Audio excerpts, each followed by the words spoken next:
sisters.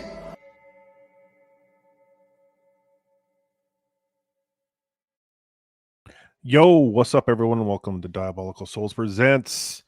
And tonight we're doing Arcane episode 5. This is going to be a banger. This is actually a really good episode. And you're with me, the host, Gooch. And I got the crew with me tonight. So let's bring them on. Let's get into this. Let's start off with my good friend here, Amateur Analyst. What's going on there, brother? How is it going, Gooch? Great to be back. Love episode 5. Yes. I actually just watched it like about an hour ago and remembered how bloody good it actually is. I think it might be one of the stronger ones, if I'm honest. Yeah. Well, outside of episode 3 anyway. 3, but, yeah, excited to get going. Excited about the panel. Lots of great people on today. So, yeah. Well, let's bring on the third member of our crew, the man, the legend, the myth, Mr. Stepenzo. How's it going, guys? Been doing all right. Getting good grades. Yeah. Future so bright, you got to wear shades. Yeah, this episode's good because it's got we had a lot of problems with what's her face, old blue hair, and I think a lot of those are alleviated in this episode with her backstory and kind of dive into her character a bit more. You mean purple hair? We got our little investigation going on, our detective story. It's good stuff. Love making. And we got Gooch's heartthrob in this episode too. Yes. Well, let's. We got some more members that are going to be joining. A few of them are going to be late, but we got the newest member, and he's inking a piece right now. Let's bring the man on. Or what? Was that English? Let's bring the man on, Mr. Zachary. What's going on? Yeah, let's do this. I'm fucking pumped. Okay, simmer down now. Simmer down. Yeah, you're cut off. But yeah, he's been taking a shimmer. Nah, that intro got me hyped. It's a headbanger. Oh, yeah. It's Boner City. I was saying. So yeah, I'm inking not Jinx. I'm inking Violet tonight. So. We'll see how that goes. I'm gonna get it wrapped up by the end of the episode and show everybody. Okay. Yeah, and this is actually this one, which is called Everybody Wants to Be My Enemy, and this is actually a shorter episode, but it's a great episode. So I'm looking forward. So before we start, we got a new member coming in. Well, actually, he's not a new member, but he's part of the crew here. He comes from across the pond. He's got a huge channel himself, Mr. Little Platoon. How are you, sir? What's up? Evening. Sorry, I'm late. No, fashionably late as always. Yeah, fashionably late. I got a chance to listen to that B-Sup from last Monday. That was a fun episode.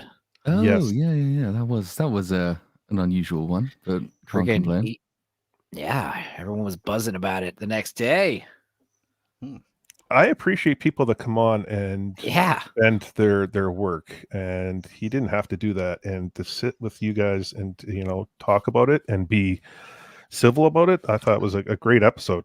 I like it a lot. Absolutely. It's infinitely preferable to just slanging matches on Twitter, which is the thing that people usually go in for. Like, the important thing, you're never going to agree with 100% of anything that anybody says, and of course everybody has their own interests, and if they work in the industry they have certain interests to protect, which is worth understanding, and I think that came across. But just taking the time to actually, he didn't have to do that. He could have just been a twat on Twitter like most people are, and he didn't. So that was nice of him. I thought it was an interesting conversation. Also, it just elevated because everyone's talking about Madam Web. It's easy for like 5 guys to get on stream and just complain about the movie, but that was different. I was like, I actually watched that today. Jesus Christ! Oh, the movie? Oh, yeah. Did you hear 2 hours? Yeah. Did you hear? I watched a couple videos on it. I knew it was gonna be bad, but holy crap! But I gotta watch that B-Subs episode. I keep hearing about how good it is, so I haven't seen it yet. But no Heimerdinger tonight, right? No Heimerdinger. Nope. Oh no. No. He's not even in the episode either, so that makes sense. So he makes a brief appearance. Yeah. He does. Yeah. Right. Yes. Okay. Vi Jinx also makes a very brief appearance. This is not this is a Vi and what's her name? The Caitlin. Police officer. Caitlin. Yeah. Caitlin, Mel, Jace, They tend to be- Victor. yeah. It's It's a good episode. Yeah. Oh Just my a god, the character name of the episode. That's the theme song, isn't it? Yeah, it is. Yes. Yes. Can't wait to talk about that. This is the episode where Imagine Dragons are in the and Imagine. I'll wait till we get to it because like there's so much I want to say about it. It's so cheesy. Everyone in the chat, thank you for joining us. Gemma Lama, he's been consistently showing up. I appreciate that, brother. We got the T Pro 83. Thank you for joining us. Camera, appreciate you coming microphone. on. And we got Zax. He'll be joining us shortly. I'll be joining in a little bit, as he said. And we'll get a flood of people coming in as like a lot of these other streams starts closing out, because that's what usually happens. We get a rush of people coming in. So, well, let's get this thing started. Episode 5, again, called Everybody Wants to Be My Enemy. This one starts off, we see a woods in the middle, like the woods. It's foggy, it's misty. And then we get well, I kind of missed it here, but there's a gun peeking through right here. And it's, we come to find that it's Caitlin, and she's like shooting targets. It's like a kind of a competition. These targets pop up in the woods, and she's got to hit every one of them. And as she runs forward throughout the woods, and she's in competition with, I forget the other lady's name here. Grayson, yes. And the thing I liked about this intro is A, the animation, and B, the camera angles that they did with the animation here. Some really, like this scene right here, looking down the barrel. It's a really cool shot. It's something that would be very difficult to do live action. You'd have to like build a special gun barrel and stuff and make a mount for the camera and do what Fight Club did, have like a CGI gun, or whatever. Yeah. But I do like the fact that like we've seen like we get a different atmosphere than we've seen before, like this sort of like snow melty fog, post winter kind of thing, because before it's always been like a bright summery sort of pilt over thing, and then a dark kind of like Coruscant / Gotham Undercity. So it's a nice change of pace, and we finally get more of a backstory for Caitlin. Even though this is a little bit weaker story wise, we do get a bit of like an open question for her sort of lack of motivation, which is nice. But there is one shot that I really, really like where the bullet is like slow, like they do the slow motion track of the bullet. Oh, the bullet tips are like engraved. Yeah, the bullet's like engraved with like her family's like gold crest or whatever. It just, all the designs are fantastic, and I love the Frank Whittle like octagon or hexagon barrel. It's just lots of little details. It just shows a lot of research, a lot of care. I'm not a firearms expert by any means, because in this country we're not allowed guns, which is I'm not either. But I know about Frank Whittle. Yeah, but like I did like do engravings on bullets damage accuracy? Like, is that do they affect the aerodynamics? I'm not actually nitpicking to that extent. I'm just wondering if you could actually have an engraved bullet, because if I could fire a gun, even I would definitely want engraved bullets. If they're symmetrical, it shouldn't change it too much. But yeah, it will add drag. But it'd be cool. Like it's like leaving a calling card, like who shot you? Like, oh, bullet says this guy did.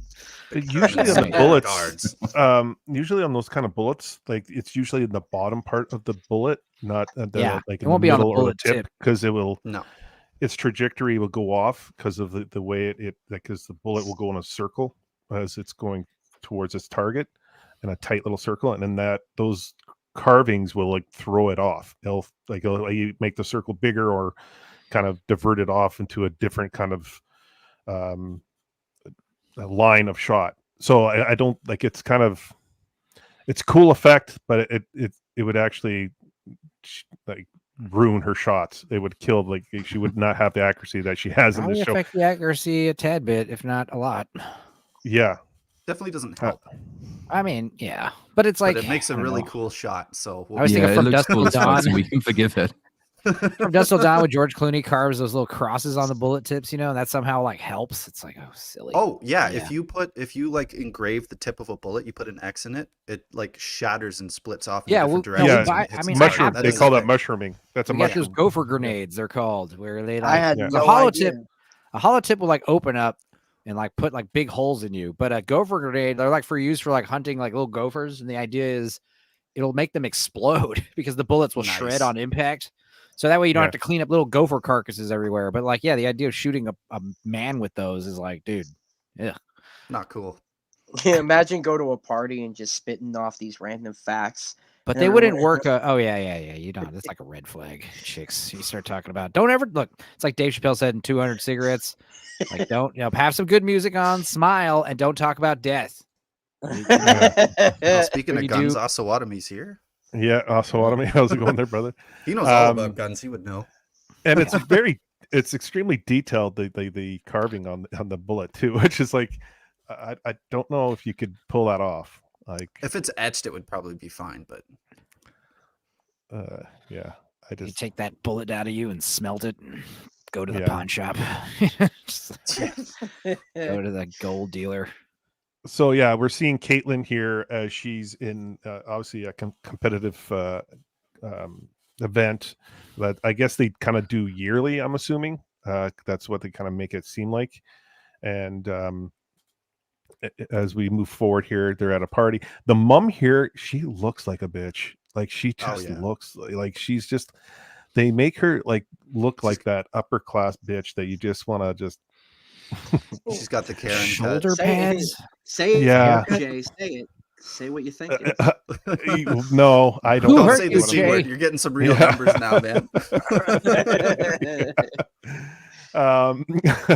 No, it's just it's really well done. Like it's like just the way she is like kind of like the husband's kind of like drinking and playing with the rifle here, and then I like the dad. The dad. Well, he's definitely doesn't wear the pants in the relationship because it's her. I get Modern Family vibes from him, but he's more like here. She's just judging and. Where is my daughter? Why is my husband having fun? Yeah. It's just like, but it's like again, it's well done because you want to like kind of dislike her a bit, right? Because she's one of the elite. And so the daughter's outside, and she's going up to Caitlin's outside, and she walks up to I always forget this woman's name, Racing, and she's like, "Did my parents put you up to this? You held your shot. I saw you. Yeah. She's like asking her if the towel. Did you hand it in? And then she's like gives her a little speech saying, "No, you won it." And fair and square. She thought she deserved. Trying to give her confidence. Because like obviously the bloodline. She's trying to I'm sure she's had orders. I think she was trying to say was she did kind of hold back a little because she thought that you deserved to win it, but no, your parents did not put me up to it. If that's what you're asking, But also she said, she has this big speech about how like working, helping the people of the city is her reward enough, Yeah. And then she drops that question. It's like, so what are you shooting for? I shoot to protect this city. That's what it's for. You carry this gun. You have to. There's certain responsibilities that go with it, and she's sort of confronting the lack of motivation that this character has because she doesn't really have one. It's sort of like, I want to prove people something, right? Which is an interesting way to set up her sort of intro backstory sort of thing. And then I do believe this takes place sort of within the time gap between episode 3 and episode 4, because like you see Pilt over there. There's no big tower. There's very little. Sort of urban expansion, like in the wilderness. You don't see any wilderness in this show, really. Yeah, you don't, do you? Open fields. Well, to be fair, all you're seeing is like the Undercity and the Pilt. Pilter. Oh, they're like above the clouds. Is that what's going on? Yeah. But again, like I agree with you. I think this is like between episode 2 and 4, in my opinion. Well, if you look at how Caitlin looks in, I think it's episode 3. I might be wrong, but she looks a lot younger there. Maybe I'm wrong. I don't know. My guess was that this was before the time skip as well, because I'm sure she's younger in this scene than she is in in the first 3 episodes. So this is very much it's very much her backstory episode, but like trying to condense that as much as it can't be possible. in the time gap. What am I talking about? Because Grayson's dead. Yeah. But also, Well, like also, yeah. her and Vi are about the same age, right? Or maybe, or is she more like Jinx's age? Similar. I think she might be in between because Vi definitely seems a bit bigger, at least at this point. Yeah. Punching solid walls will do that to you. I think there's like maybe a year or two between them. I would assume. So we're moving on. Yeah, she's talking about speech, and then we get to the prison. And Stillwater. Yeah, Stillwater, and she's walking up and Caitlin starts questioning Vi, and Vi is punching the wall still and giving her kind of one-word answers, kind of just waiting. She's thinking that they're going to send in more guards to beat the crap out of her, and she has no idea what Caitlin's actually trying to get out of her until she kind of opens the book and shows her the picture that is obviously Jinx's, artwork that she puts on in a lot of her, her little bombs and gadgets and stuff like that. Oh, what's up there, T-House? What's going on, Gray? Thanks for joining us, brother. As we start getting everyone in, we're starting to get a big flood of people here. Adam Gray, thanks for joining us. It's your birthday? What's going on? What? Adam, go watch it. Pile on him. Do it. Yeah. Should we sing a happy birthday to him? Whose birthday is it? Whose birthday? What? Hail and happy Emperor's. Is it Jay Emperor's birthday? I didn't even know. So yeah, Imagine Dragons when it's just 2 chords and lots of electronics, and then we can do like this epic.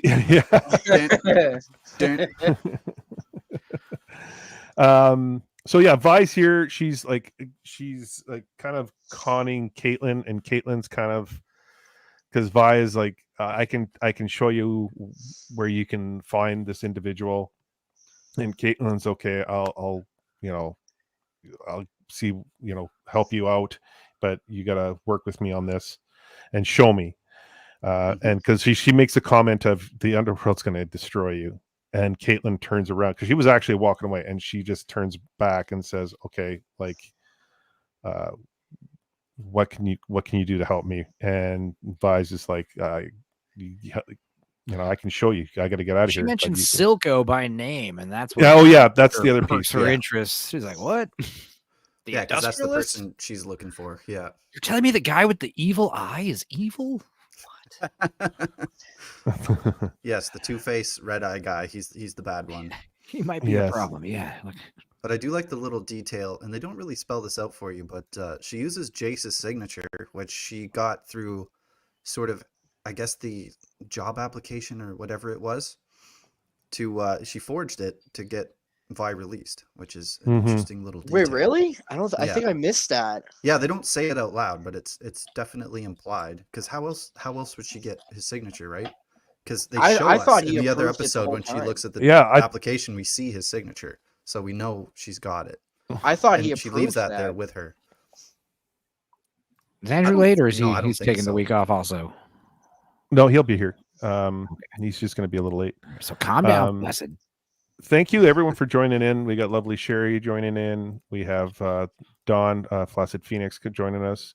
Adam Gray, Zeke was, I can never get Wakazashi's Tea House. I butchered that. So got 25 people in here. So thanks for joining us. Yeah, like this, I don't remember her.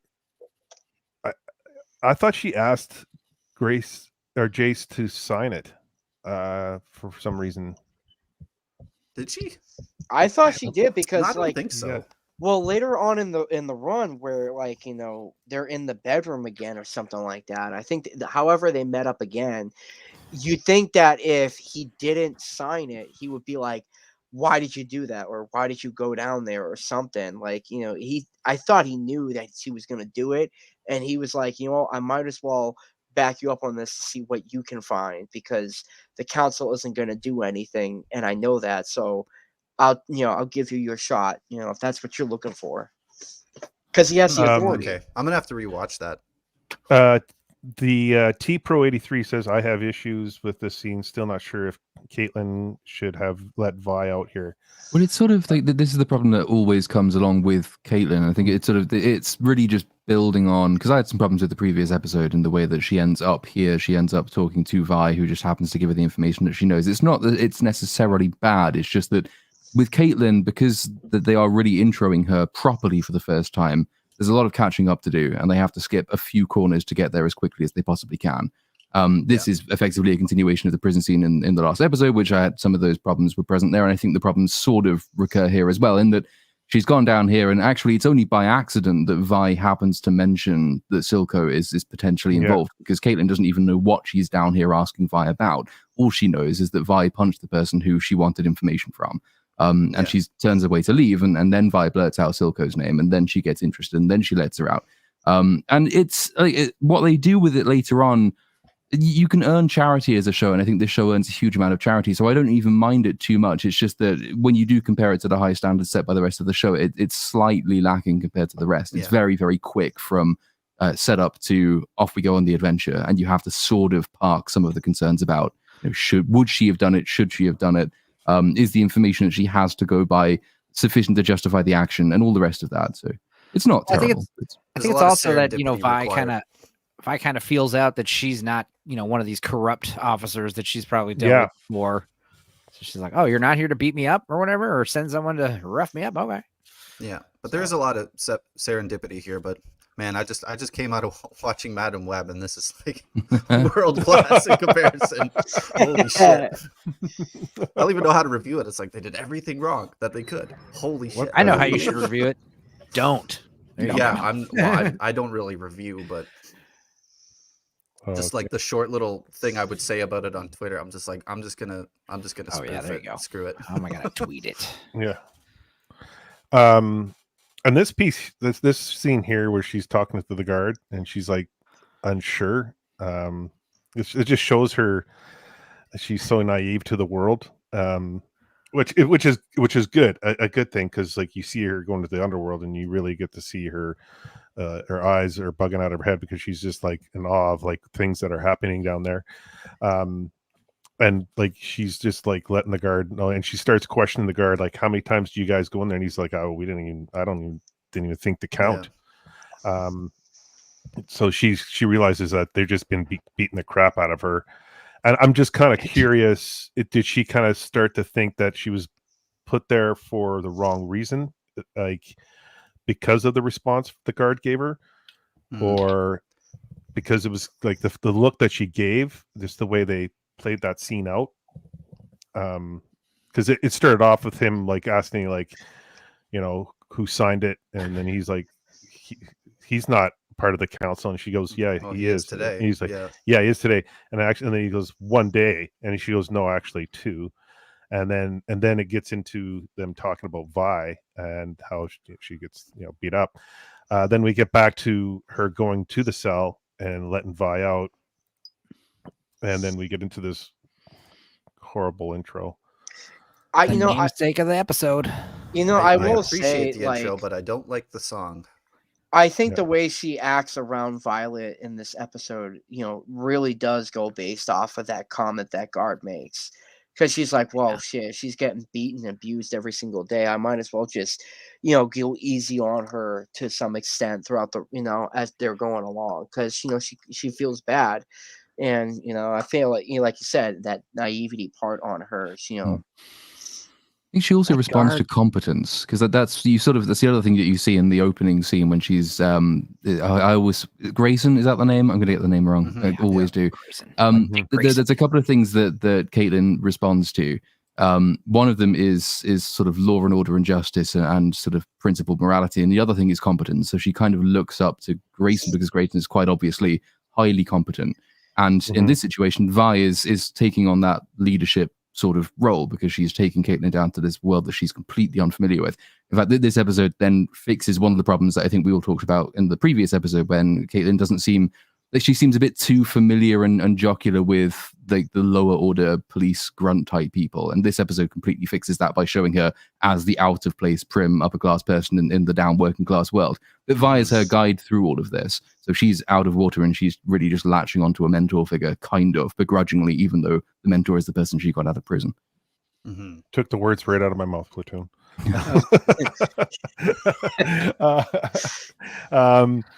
This guard had a size like 35-inch collar, dude. That was quite a guy. And then T Pro 83. I'm curious how they would redeem Caitlin in that scene to make her sheriff of Piltover. That'll be next season, I'm sure. Yeah, because the sheriff dies again. Yes. Not exactly a position with a good retention rate, let's say. What's up? What's up there, Racerhead? Thanks for joining us, brother. And Daxonar, Zero into the rocks. Thank you. So yeah, now we get into the scene where Marcus is giving a speech. Sheriff Marcus giving a speech of the 6 lost soldiers that were killed in the last episode. And the piece that's significant here is that he's talking about how they gave up their lives to protect the city, and he looks at his daughter, and it starts to hit him that what he's doing is not exactly the way he wants this world to be, and what he wants his daughter to live in. You can see it all over his face, like this here, so well done. The coloring and everything to portray the anguish that he's going through here is really, really well done. Like this, the animation throughout this series is just like superior. There's a bunch of shots in this episode too that really stand out to me. Like obviously the bullet we've already talked about, but just in general, there's a lot of really cool transitions in this one. But and also Jinx's braids. But I really appreciate this scene. Oh, Andrew's here. How's it going, Andrew's sir? here. Hello, I'm late, but I am here now. Hey. Welcome, Andrew. Thanks for joining in, bro. Oh, we're not even that far in. No. Right on Oh, time. this is my favorite, the only good Marcus scene. Yeah, I was about to say. I do appreciate this scene because the enforcers stop being cannon fodder. Like, they're no longer stormtroopers. Like, we actually, each one of them is a human with people that, rely on them or love them or whatever, which we don't really get usually in something like this. At least we don't in like Star Wars and Game of Thrones and that sort of thing. They're all just kind of peons, but we get a little bit of humanity behind them, which is nice. It helps round out the faction. Mm-hmm. Mm-hmm. And it also because it's brought up last episode when who's mad? Oh yeah, it's Silco. Silco's talking to Jinx, and he's like, "You killed 6 officers," and he's really mad. And of course, that rounds off in this episode where Marcus is now frustrated about it, and then Silco's like, "That's a damn shame. Anyway, here's money. Don't talk." Yeah. Great scene. I love the firing of the rifles. I thought that was a pretty cool scene to add, like the what's the word I'm looking for? Like you would see like in any kind of like with firefighters or military funeral, the funeral, they call it the ceremony, gun salute or whatever. Ceremony. Thank you. Holy shit, Jay. Speaking English again. I'm gonna have to listen to Platoon way more. So yeah. Go ahead there, Andrew. And he's just it also adds to Marcus. It's the very little character development that he gets. And showing his daughter, and when he's talking about the enforcers that died, like he actually cares. And of course, on top of that, he can't do anything to he cannot avenge them. He can't, because he's stuck. So he's just kind of there, and he goes to Grayson's tomb just because she was in the same boat he was in terms of in a deal with the Undercity. Of course, this one is far more twisted and corrupt, but he's just stuck, and he's without the mentor figure that he had. And also, this was also a good scene to put it in for Grayson because we saw her in the beginning of the episode, and that's probably my favorite scene she's in. I really like that intro, mostly because it reminds me of the lyrics in Elvish in Fellowship of the Ring when Boromir dies. It's like I do not love the sword for its sharpness, nor the bow for its swiftness, nor the soldier for his glory. I only love in which it wants to protect.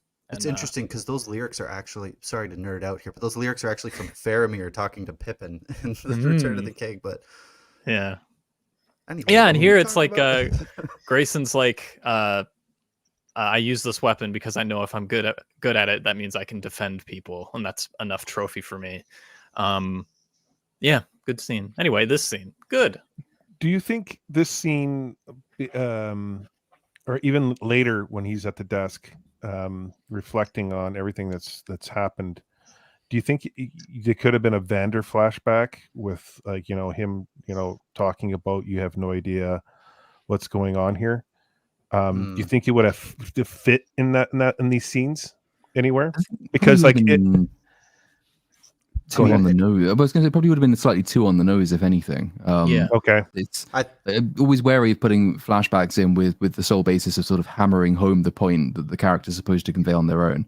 I think for what he's worth in the entire show, Marcus actually has a fairly good episode. As Andrew said, it's probably the strongest scene he's got. That he sort of kicks off.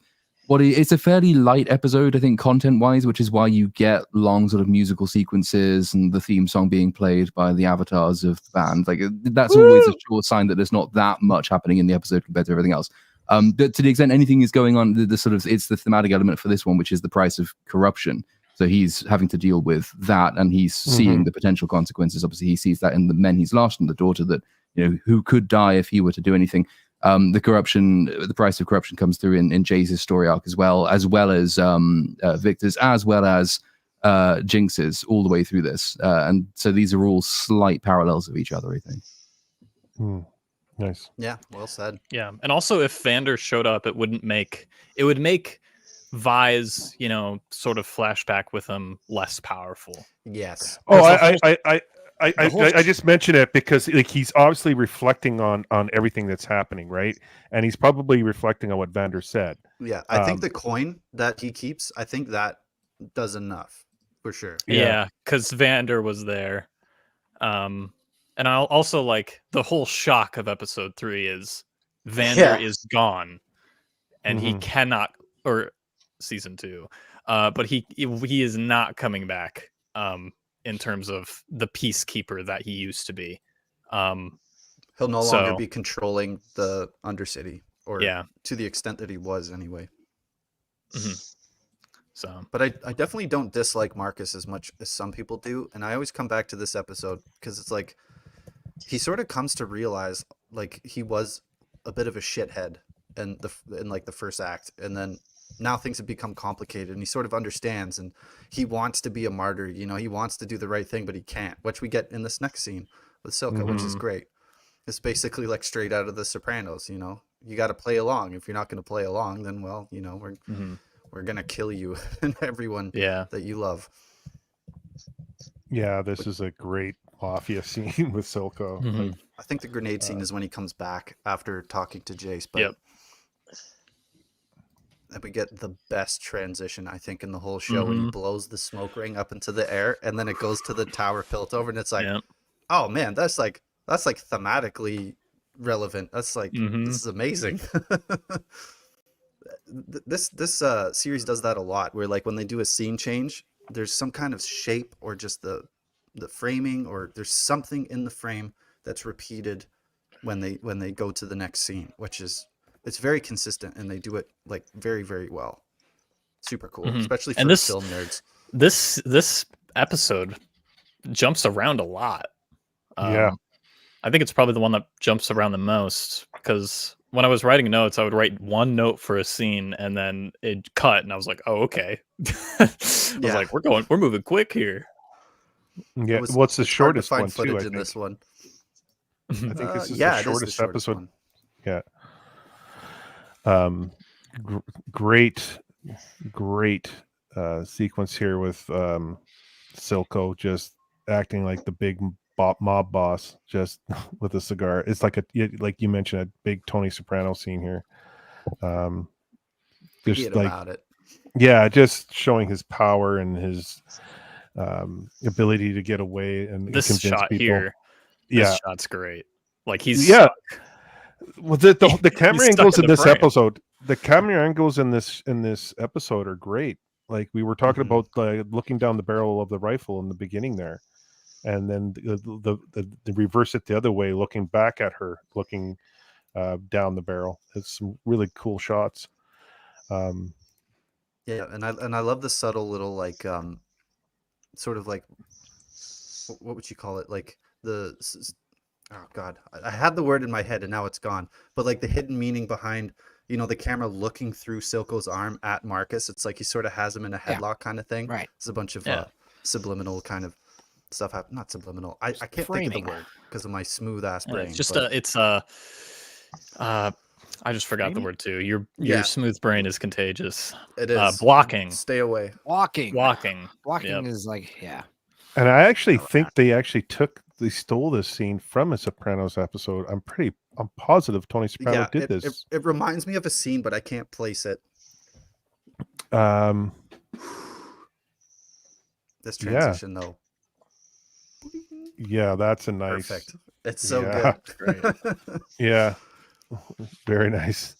So then now we're getting into Victor and Jace talking, and he's like looking through the logs and trying to filter out who is the one that's the dirty individual that's skimming or selling on the side and all that kind of stuff. And Victor is like wanting to work, and he's like all focused on the what is the hex? The hex core. Hex core. Hex tech. Just hex tech. Yes, I can never remember that. TM. Yeah. Trademark. And Marcus shows up and starts talking to Jason. Jace is trying to throw his weight around by saying, "No, you need to weed out the people that are." He's wearing the pants now. Yeah, yeah. I do like the Marcus's scene where he's like, "All right, listen, buddy, it's your first day here," and then it's like second day, and Marcus is like, "All right, whatever, I'm gonna leave you alone." The funny thing about it's mentioned twice in this episode, because in the beginning, Caitlin says, "Actually, it's the second day," and then here he talks about, "Oh, it's my second day." So repetition. Yeah.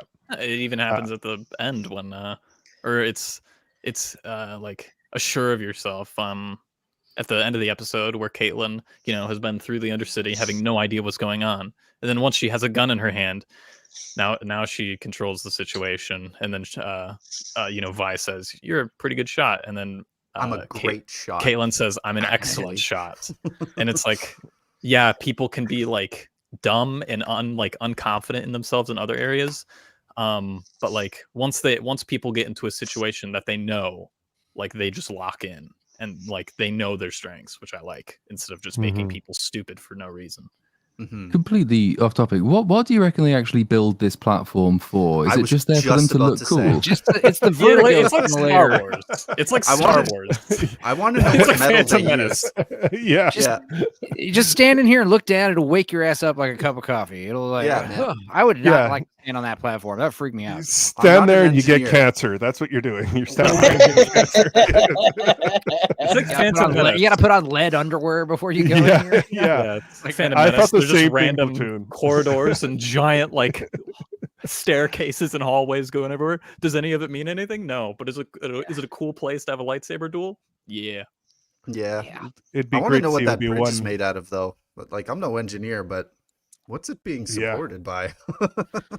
Yeah. Well, Magic. I was gonna say it. I didn't know if I should. Fuck. That's right. Yeah, you can't just explain everything away with magic, can't you? Shit. Sure, you can. It could be there's the old Hitchhiker's Guide to the Galaxy excuse. There's the bit where they go onto the planet and there's a giant statue of Arthur Dent throwing a giant plastic cup, and the cup is just suspended in midair.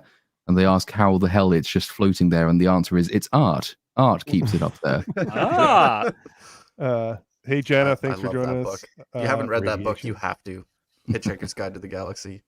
It would have been really funny to have a guy in a cloak here, like Obi-Wan Kenobi, like lurking around trying to, Fallen. yeah. It's got a cool visual. I'm not gonna Yeah. lie, but and then obviously we see Jace and Marcus. They're kind of debating back and forth, and Jace kind of lets him know that listen, I'm in charge here. And then we see Victor kind of phase out a little bit. He starts going into like kind he's of like having a trip. yeah, he's Oh, kind of I would say almost like a petit mal seizure kind of state where he's just kind of zoning out. He's kind of like he's obviously really, really sick. You can see it in his face. And then he starts a nosebleed and he starts to cough up a lot of blood. Yeah, he'd way too much blow this morning. But, But as he's having his little episode, you sort of hear Marcus explaining the grenade to Jace, and he blames it on the firelights. The source of all our problems in the Undercities, this little gang, they're called the Firelights. So that's sort of how he's manipulated the situation to keep him out of the line of fire, I guess, or to stop. Yeah, there's a couple of nice little setups in this. That's one of them, and the other one is that obviously Jace has got this zeal and this new fervor because he thinks he's on the council, so he's powerful, and he's already pissing people off. This is just sort of the foretaste of him pissing people off.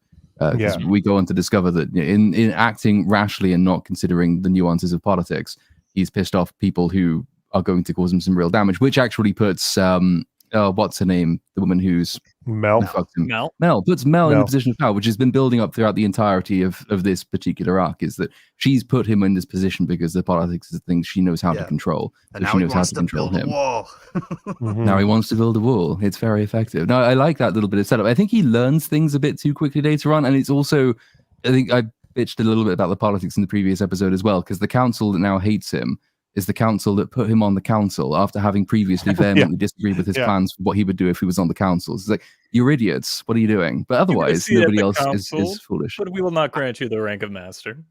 Yeah. I don't know if you've ever watched like Parliament or Congress, whatever. They are morons, though. So I kind of accepted that because this is exactly what real politics are like. I've seen Parliament Funkadelic.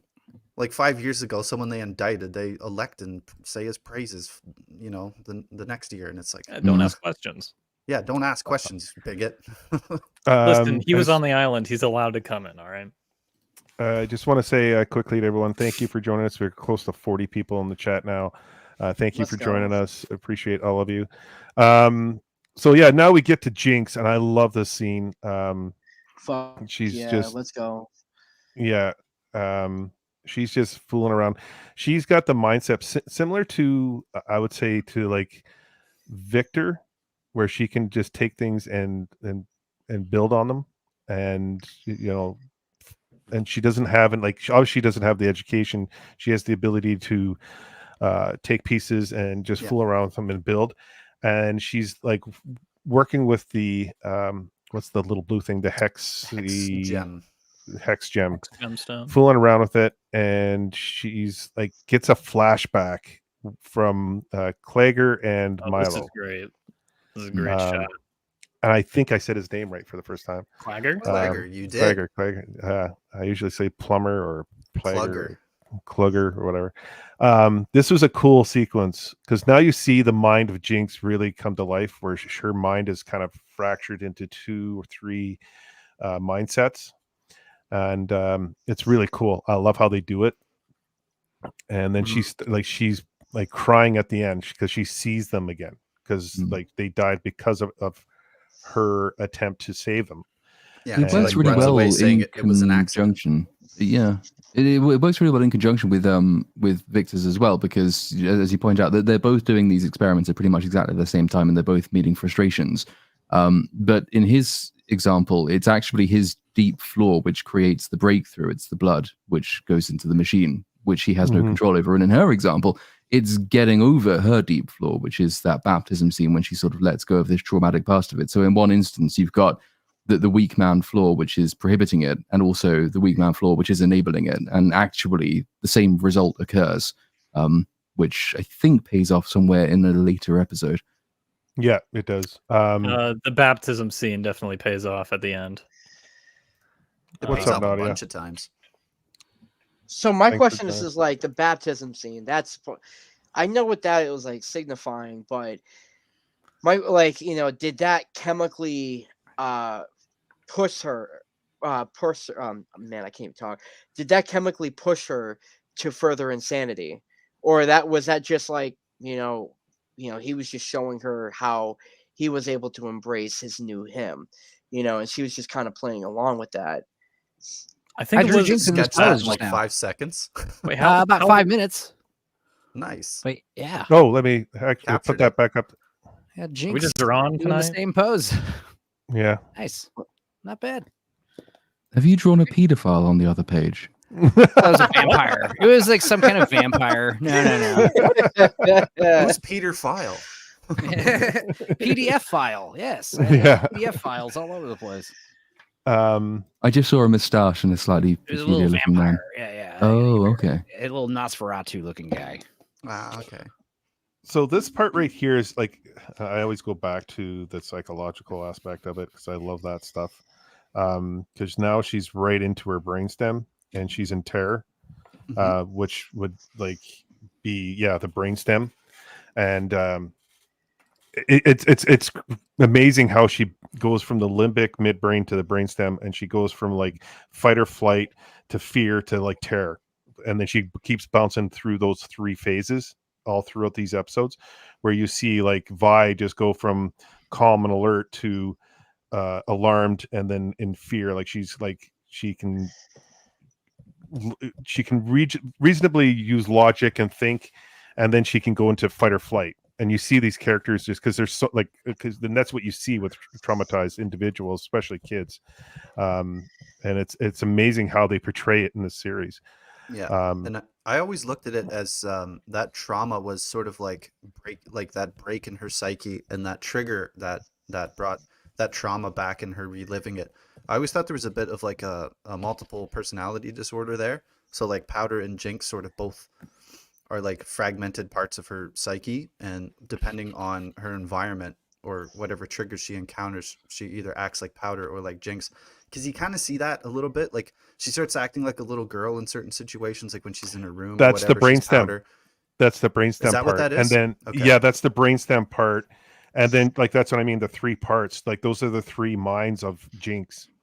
Okay. You see her like in her like her limbic or midbrain, where she's like in fight or flight, where she's got the gun and she's fighting off, or she's like even later in the episode where she's like training and using the machine.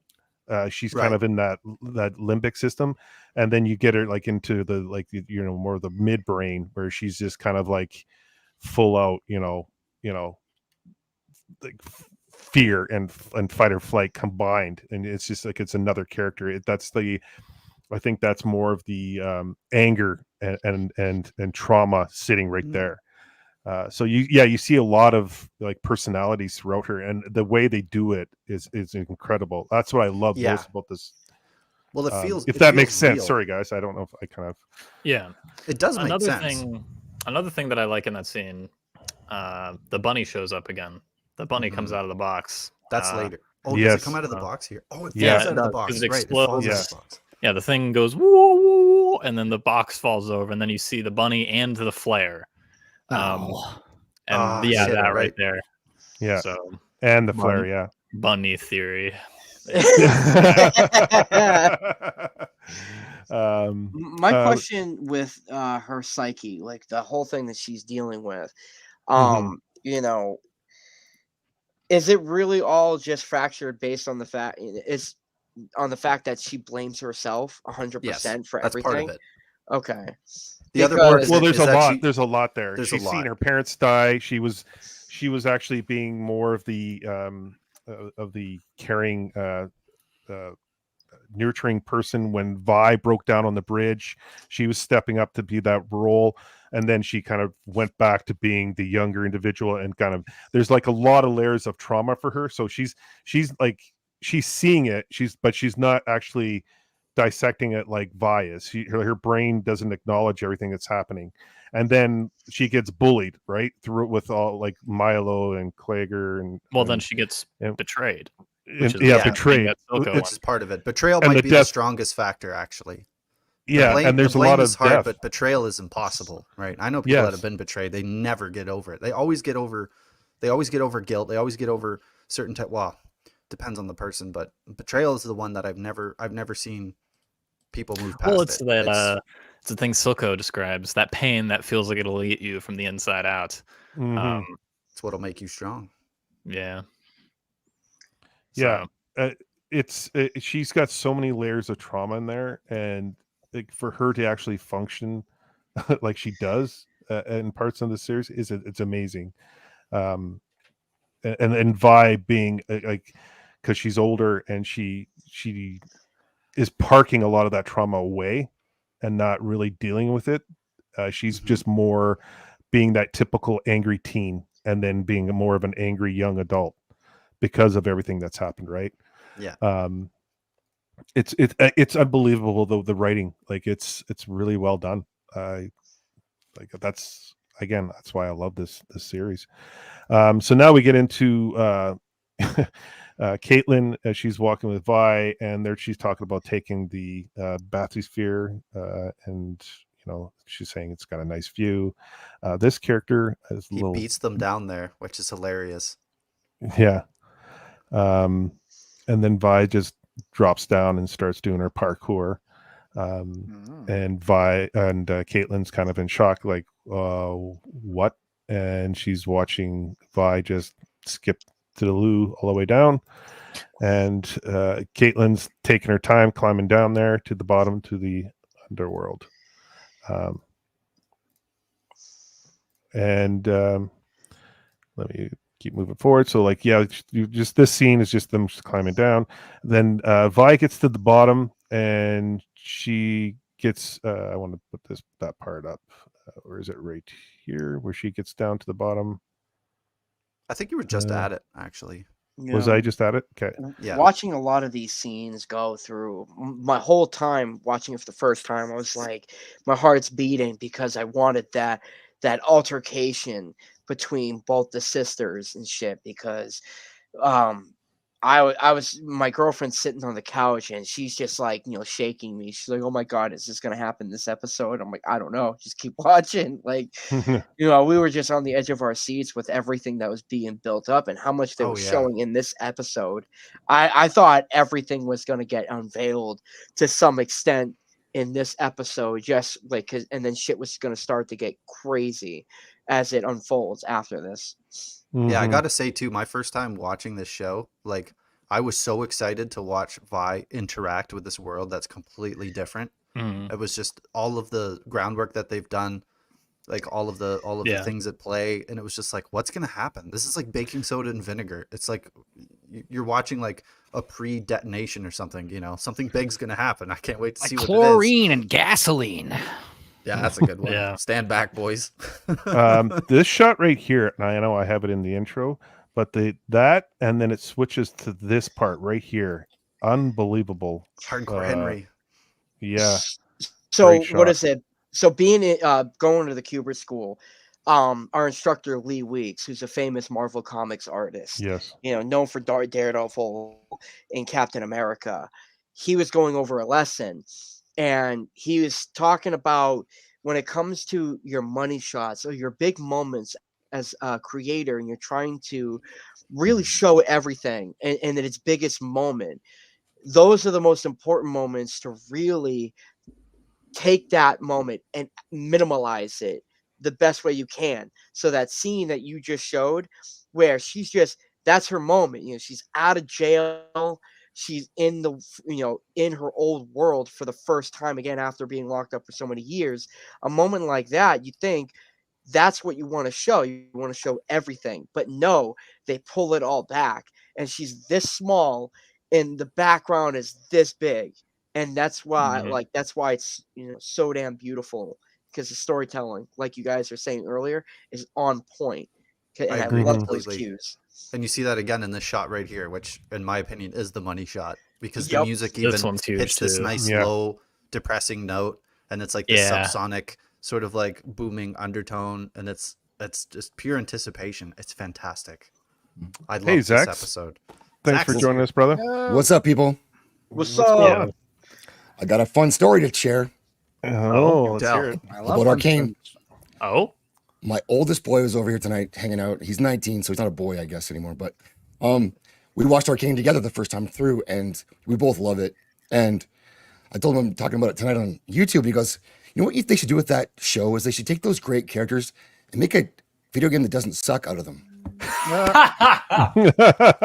real. Yeah. I mean, I'm not gonna. I like your son a disagree, lot. but- Wait, you watched it all the way through today? Oh, no. We watched this when it first came out together. Oh, okay. Yeah. Okay, and he came over today. All right. Yeah, he was hanging Yeah. out tonight. So, yeah. He's not wrong. He's not wrong at all. No. What's up, Cannoli? League of Thanks for Legends joining does us. no justice to this, but No. I know, but that's why it's so funny that like But Halo. if you do it the other way around, if you were a League fan and you watch this, it'll blow the back of your head off. But if you watch this and expect League to give you the same kind of feeling, no, it's not gonna. It doesn't work like that. No. And he's a big gamer, so he gets games, but he won't play League. I don't blame him. I Respect. don't really play it either. Had someone nag me because I think when I was talking about Arcane on somebody's stream at some point, I can't remember what it was, saying that you don't actually need to be familiar with League of Legends lore or anything like that to really enjoy the show. And someone in the chat was like, "Oh, so you only care about the source material when you care about the source material?" I said, "No, I only care about the source material when the source material is good. Otherwise, I don't care. This is better. This is better than the source material. If it contradicts League of Legends, then I don't really mind because it improves it. That's a good thing." League lore gets crazy, and like I'm pretty sure there was like a full reset of the lore. So pre-reset, the lore was insane, like It's very incoherent, fragmented. Yeah. yeah. What there was a irritates- reset, so What's up, irritates AJ? me is, I want to see an Apex Legends show just like this. Yep. Give Mhm. me an Apex Legends show. Like this show just proves it possible. Yeah, and Titanfall 2 showed us that Respawn has some very good writers. Because Mm. Titanfall 2, that campaign, I don't know, Mhm. man. It was really, really good. I loved it. Actually, what's Gord the Short, guy? though. The Gord guy. King. I talked to the guy who writes Titanfall. I think it's like Steven something. But yeah, like no, because he had a deal with Dark Horse Comics at one point to write the Apex Legends stuff, and I was like, damn, dude, like, Do they have a comic? yeah, it was art is very bad. The art is it's trash. disappointing. The stories, whatever. It Because was just Titanfall 2, they have a lot of cool art too as well that goes with the game that they end up making into like banners and stuff, but some of them are really good. oh yeah. A lot of this stuff that wasn't used in Titanfall was brought over to Apex Legends. Yeah. Yeah. Man, voice crack. God. It's called puberty. You'll get over it. Oh my! All right.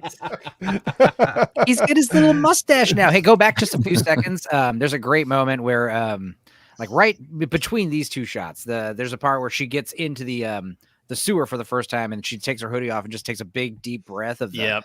of the I love lower that. city Yeah. air. She's like, back home, that old smell. There it is. Yeah. Yeah. I like that. I Jesus. mean, to say like how Yeah, love it. fine details you have to get to find any way to improve large parts of this show. The previous, so that entire parkour scene, I was looking at that thinking, there's one thing which is completely forgivable, I think, which is that how the hell does Caitlyn know where she's gone because she can't keep up, and yet she follows her. I don't mind that particularly. I mean, it's artistic license. The only thing I guess I would have liked maybe to have seen is that if just at the beginning when Vi starts doing the parkour stuff, she slightly stumbles because she's been in prison for how long and she hasn't had a chance to do this, but then she regains her footing, and that's her sort of refamiliarizing herself with her old ways, which come back to her naturally as opposed to just automatically being there. That's a really insanely minor thing, and it works perfectly well without. It's just it might have been slightly better if they'd done that. I agree. Parkour is like riding a bike. That did go through my head as well. It's just like she can just jump back down there like she hasn't been in a jail cell for like That'd be 10 so years or funny. however Watch long and it's been. learn. She just jumps off the roof. Oh, and hurts herself immediately. And Caitlin's like, holy shit. Damn You it. could satirize this easily. been a 'cause while. It's so I got good. it. There's so much to satirize. This part's True. good where she's like meets Steals these a two jacket. Yeah. she's like nice jacket, and then we Yeah, see her She finally gets her walk. iconic look. and Caitlin's on the bottom like breathing heavy and Oh, And out there's of the shape. old man. Who And there's got the down old there man just down as there. fast. Yeah, yeah, Back. yeah. You know what? Even the League of Legends trailers are pretty cool. And false advertisement too. It's Really. still Dude, they fortiche. are. They are A so lot of them are fortiche, actually, Dude, which is pretty. That's been a common thing for video games since I was a little kid. You know, the video game animations for the commercial looks amazing, and then like the cuts to the actual gameplay, and it's like bird's eye view of like little sprites like running around. Beep, beep. The only game recently.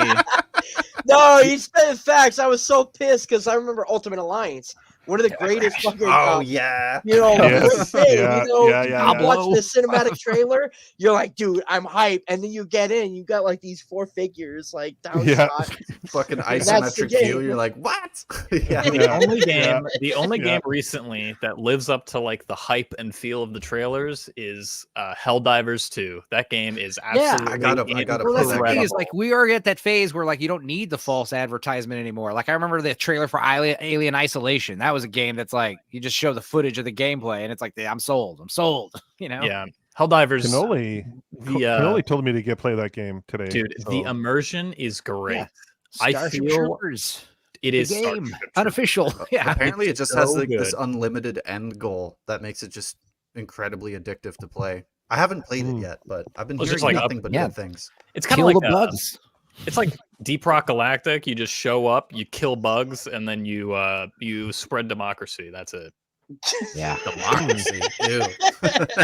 I like to point out a few If they months try to- ago I was on Dark Hour show talking about Starship Troopers. I was also on Blue Collar Losers talking about Starship Troopers, and I was in firm defense of the Terran Federation. They've done nothing wrong. The arachnids are genocidal bugs that must be eliminated. They're an existential threat to humankind. They're not democratic. We got to get rid of them.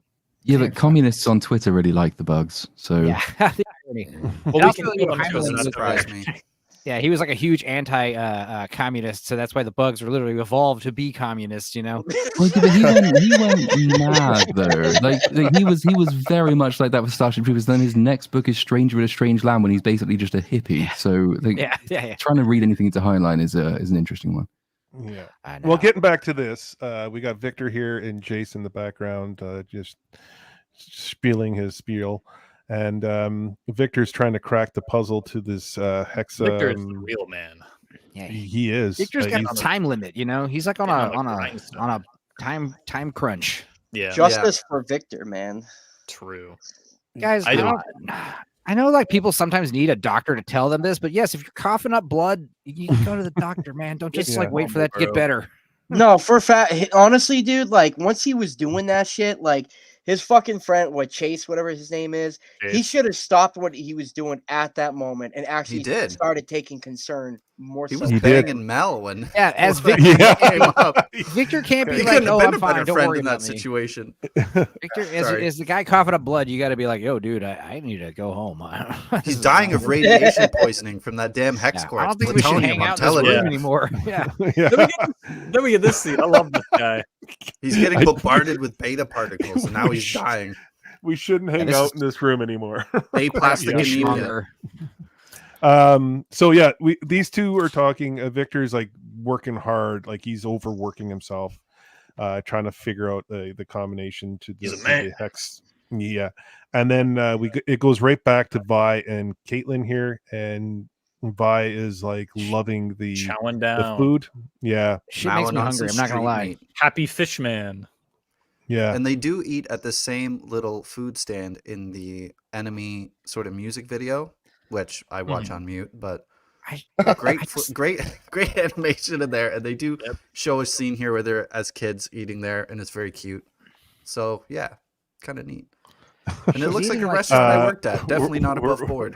We're in trouble with Nas in the chat, so be Hey, I'm be a prepared. Zach isn't the only fatty here. I'm a big fatty. I don't fit in any of my old clothes, but I mean, this scene right here is like I don't want to say exactly, but it's like a reminder of like Blade Runner, where Harrison Ford is talking to the other cop here. It gave me a lot of stolen Attack of the scenes. Clones vibes. With Obi-Wan not going Dex. to the diner. yeah, Oh no. Yeah. Depends how big your pocketbook is. No, it's definitely got more like a food trailer. I love that movie. It sucks, but I love that movie. Oh yeah. They're all fun because they're all terrible. The senator jumps off. No, you need to stay here. It's like I wait, just what? like how Vi's eating a bowl of chum, like covered in honey mustard or something. Mm. She's just horfing it down. It looks good. Yeah, My the Bourne's wife. winner. She's Wow. perfect. You like manly women, eh? I mean, hey, Well, you haven't seen that meme, like what your arcane crush says about you. I was literally gonna put it up. I was gonna put it up, and then it was gonna be like likes to be dominated, likes to dominate, however it goes. And then the last one, I was gonna have it. Photoshop in the little bat girl from the brothel and say, "If you're a gooch." the You golem. Suck in made a girl- Photoshop though. I should have sent the text. I can make Ask that. to Enzo. I'll make it Ah. next. I'll make it for next week. I can make it. It'll just take me an hour because I'd have to like look up a tutorial on how to do every part of it. But I Anyway. will say, like dating a girl who doesn't like seafood, it's kind of a drag. You know, all these times I want to go get shrimp or something. She's like, "Ugh." I'm like, all right. I couldn't take her to this Man. food trailer. You know, this food truck. octopus is delicious, I hear, but never tried Taco myself. Sunamono, Oh, baby. it's great. It's Raw great, dude. octopus with seaweed Octopus- salad. Yeah, It's awesome. octopus on the Sweet. barbecue, man. Just throw it Oh, on yeah. there. My It's dad great. still says the best Taco. meal he ever ate was live octopus in South Korea. I love. And I like going almost to don't believe sushi him. places and getting the eel. Anything with eel or eel sauce on it, I'm about it. Dragon roll, Fair. caterpillar roll. Never tried. So, getting back to this, Caitlin is she's impatient. She's trying to get information out of Vi, and Vi's just kind of like, just slow your roll. And then we get to this piece right here. The Ray Um, Chen cameo, the yeah. man who does most of the Woo! first violin work on the show. Yeah. Every time you hear Yeah. a badass violin, it's Ray Chen. Mhm. Don't know who that is, but he's really good. He made a video actually because he does like some YouTube stuff, like showing people, hey, this is how you get good at violin. And he did a breakdown of all of his like pieces, like the hardest pieces he did for Arcane. It's really good. It's like I think the I may have musician's seen that. mind into how music for stories is made. I think I've seen that, but it's been that's a bit of an older one, right? Like that's been It- around it's for about pretty a year. old. I think he Yeah. makes. I think he made one recently. He has a YouTube channel, but he Yeah. doesn't like upload all the time because his career is actually playing violin. But Yeah. And he's Chinese, so he had a head start for this whole thing, right? It's kind of cheating. Yeah.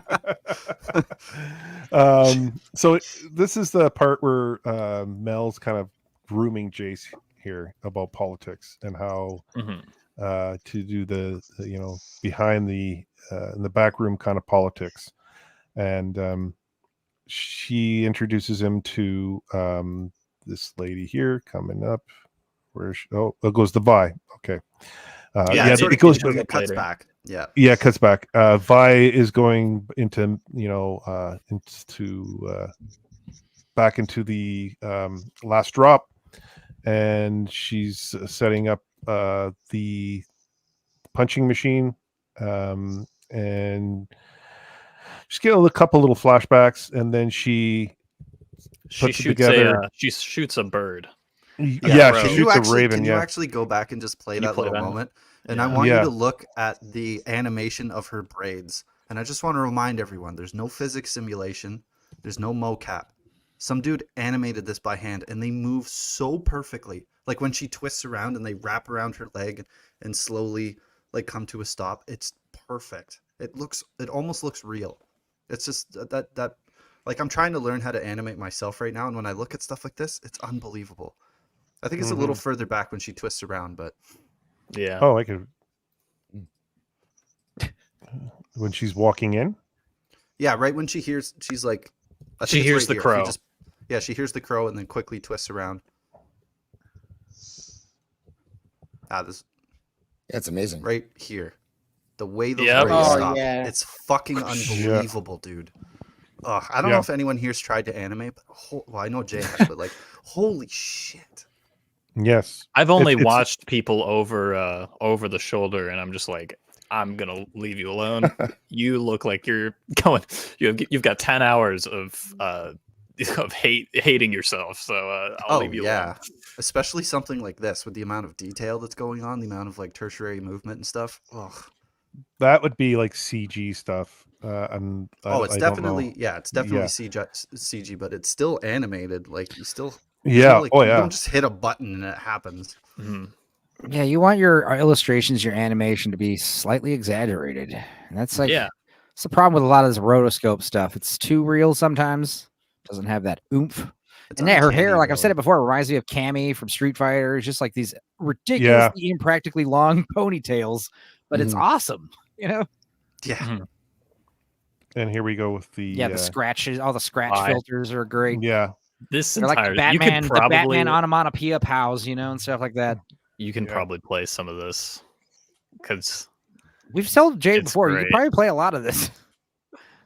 I've never gotten one thing from uploading my Arcane video other than a piece of music. I played so much Arcane in my Ahsoka reviews. They don't care. No, they don't. Yeah, they're like, talk about our thing. We like it. I found the same thing too. That whole bridge fight in episode 3, I put all of it on my YouTube channel and never got copyright, nothing. I put out there to test to see if they'd call it, and they didn't. It'll say copyright claim, but it will have no effect. So it didn't get claimed either. Nothing, just sat there. Nothing, eh? Well, if I played it, maybe that would be different, but just having it sit there was fine. This shot right here, I love this shot. This is kind of like you see this in like manga and anime. This is like a great shot here. It's a good contrast of their styles and their psychologies. You know, Vi is very much focused, and she's doing it because she needs to be good at it, whereas Jinx is releasing rage while doing it. And she's very, very good, but she's never going to be as calculated as Vi is because she's motivated by something very, very different, which is why she comes second and will always come second. It's like reminds me of the was Acid Burn and Zero Cool and Hackers, where they got the arcade game. They're like going after each other. Yes, like hackers. one of them's trying and the other one not so much, you know. But you know, I don't know. Zero Cool, he's got something to prove. A little hot shot. And if you're new here, please hit that like and subscribe. I greatly appreciate it. I could use the subs.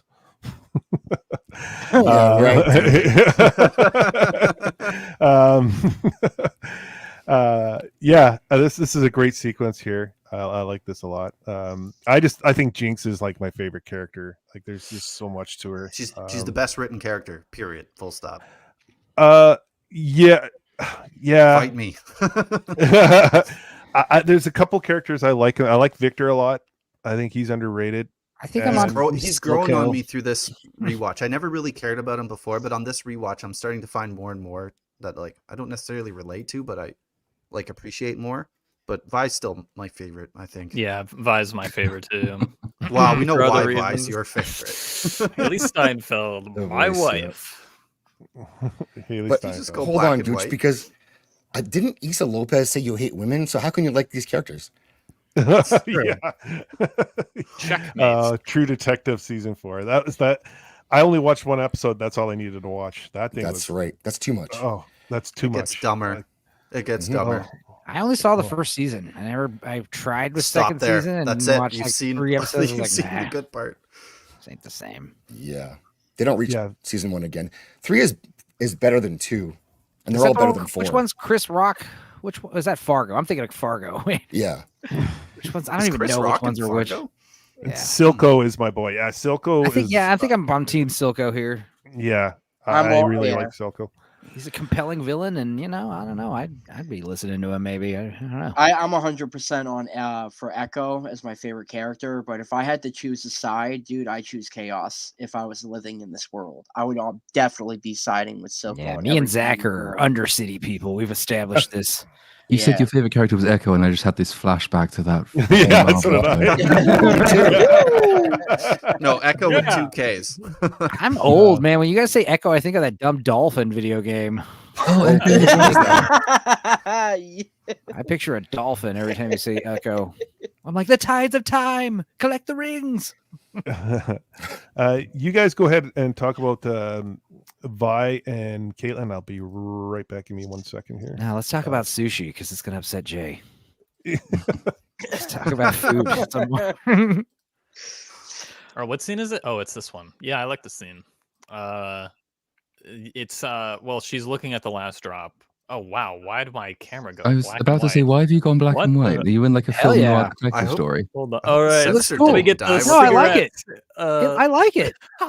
Where's your beret? You got. I opened OBS. I think I want to. Oh yeah, OBS. You can change your camera settings and your Maybe I'll do the same thing. Let's I'm see. just gonna keep it like this. I'll fix it later. I'm gonna go with black and white too. But go ahead. Okay. Camera settings in this thing?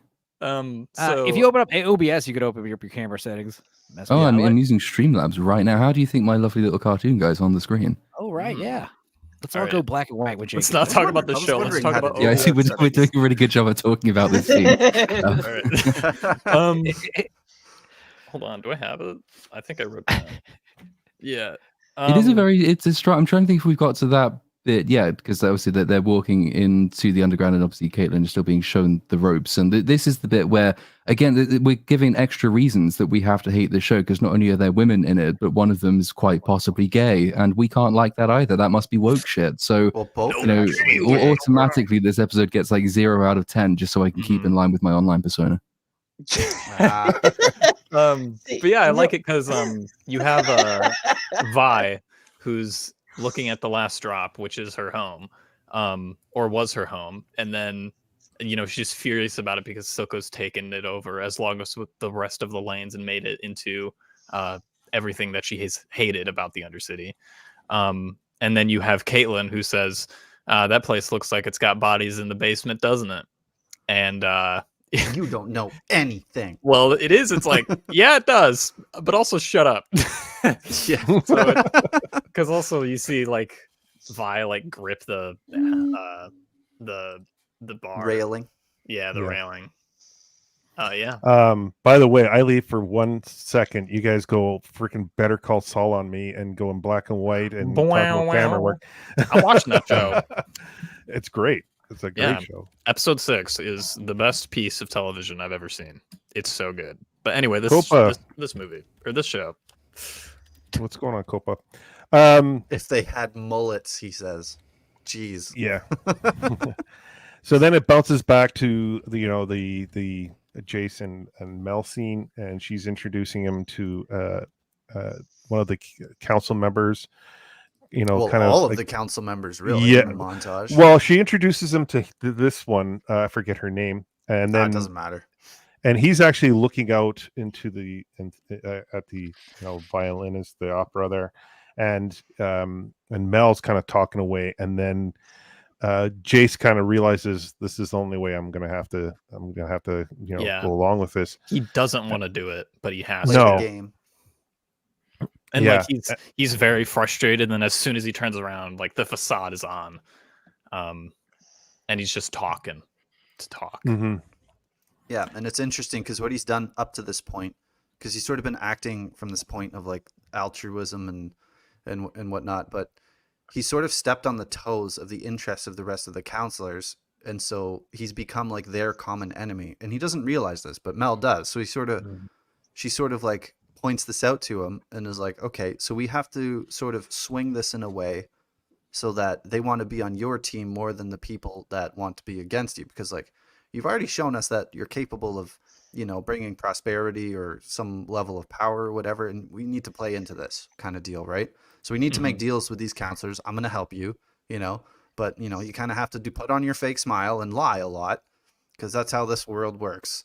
And it's very like Game of Thronesy, and I appreciate it a lot. But it's a lot more interesting, I think, in this scene than it was sort of in this series up to this point, because here it feels more real. Here we know more about the parts at play. So like when they make a decision, we know sort of like the consequences that are going to come up from the decisions, and like sort of the force of the Undercity and how they're sort of like stepping on their toes, and how conflict is going to arise as a result of all this.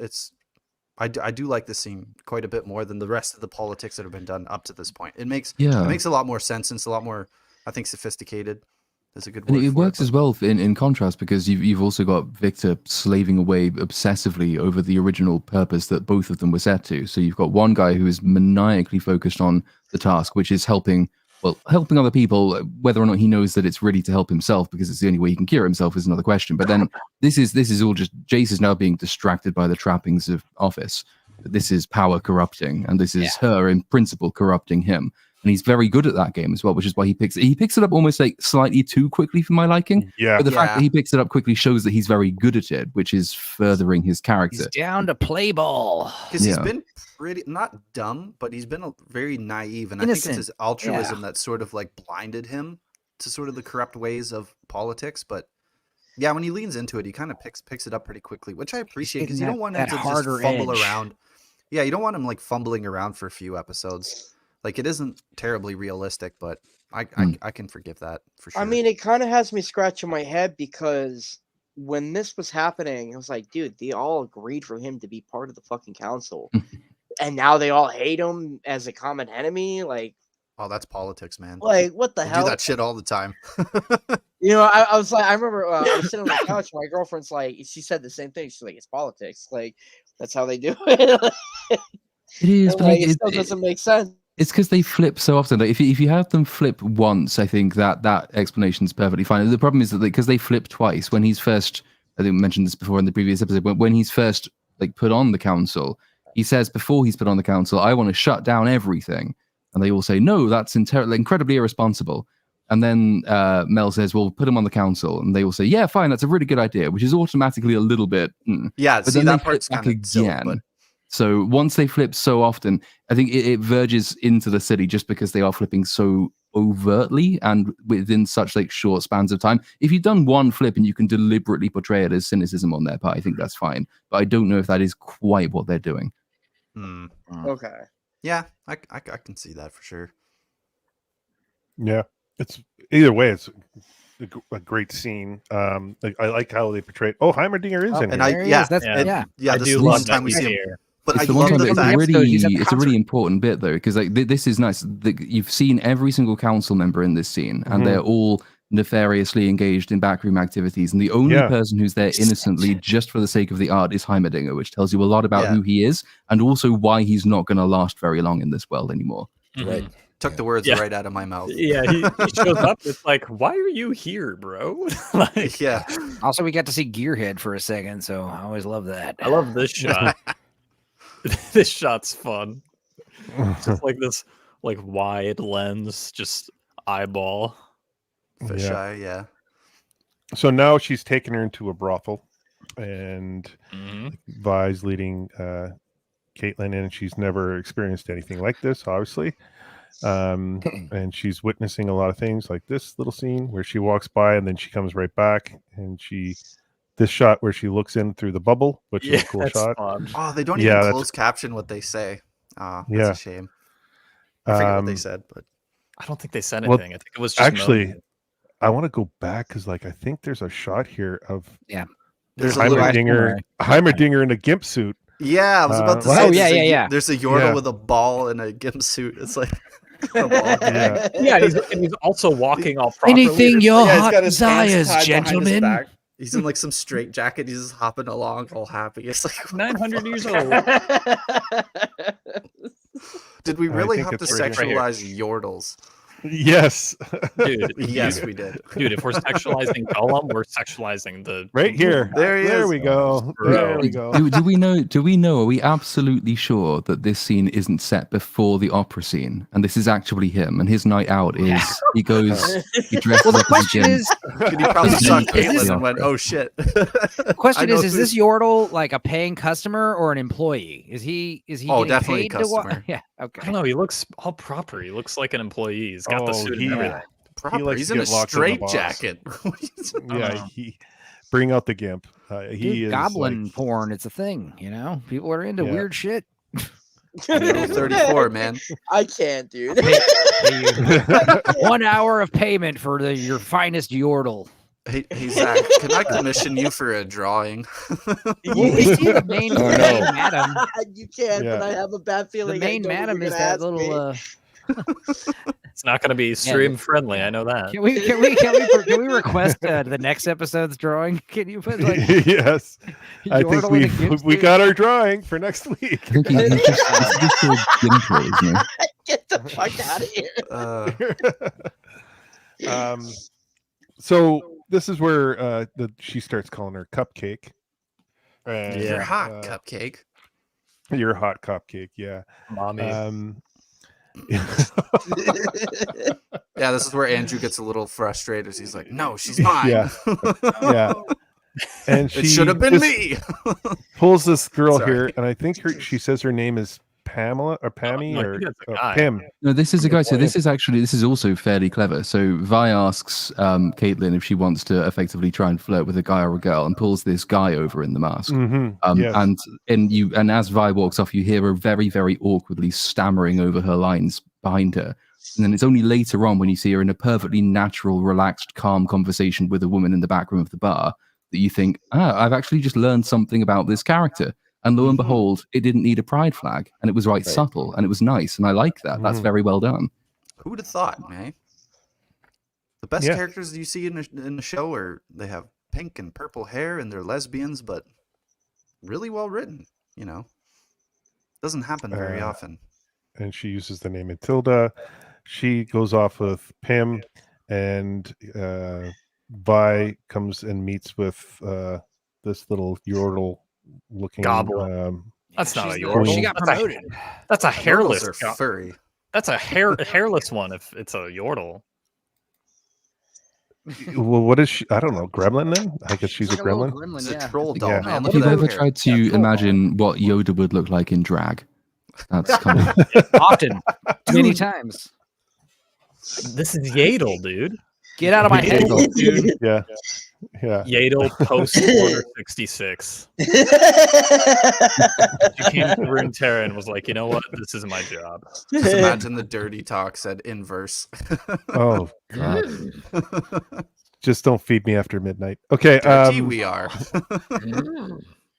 And then we go back to Marcus, and is this the part where he's at the desk? No, Yep. Is it Yeah, the this desk? Yeah, Yep. Yeah. And he's looking at the little hand grenade that Silco gave him, and I also like that the map in the background is a nice touch mhm, to the importance of the scene and these two people interacting. yeah. He's reflecting on everything here again, and he looks at a picture of his daughter his daughter I don't drew a picture. think it's here. He doesn't look at one. He's just thinking. Oh Yeah. no, he's actually with Silco here. Yeah. Yeah, So Yeah. Yes. He's Okay. Sorry. contemplating martyring himself to take out Silco. I'm thinking too be far the, ahead here. be the hero you imagine yourself to be. Yeah. And I love throughout this entire scene until he pulls it. Yeah, they fake you out. Silco's reaction was like off to me. I was like, "This is what? Why would he react like that?" Mhm. And then it like cuts to black. He keeps talking, and then it's like, "Oh, he's been in this. Oh God, Stupendous. There he is. Oh, Oh, let man. me bring that up. Yeah, no, you don't need to bring up anything. There he is. Little gimp yordle. But yeah, he That's did a good do band it. name. And I can see Marcus in like 7 years ago doing this because that was Marcus 7 years ago. But along with all of the other characters, when you live as long as you do and you have people that rely on you, you can't really do things that you once did. It's a thing that echoes through Vander, obviously, because we see him deal with that and how he is now raising these 4 children that he picked up from the bridge. And then we even see it with Silco, who decides to go against everything that he's built up for to side with Jinx in the end. Well, someone very pointed good. something out. Female yordles don't have fur.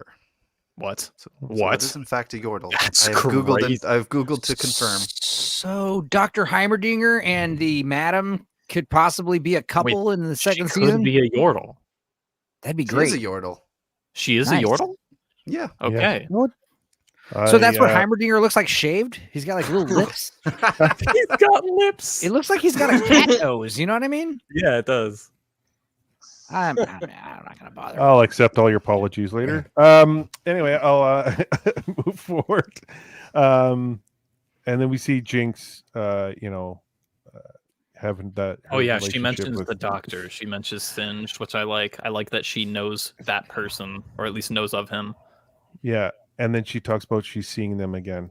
And this initiates Silco to do the baptism ceremony. Well, yeah, well, or Silco's whatever you like- wanna call it.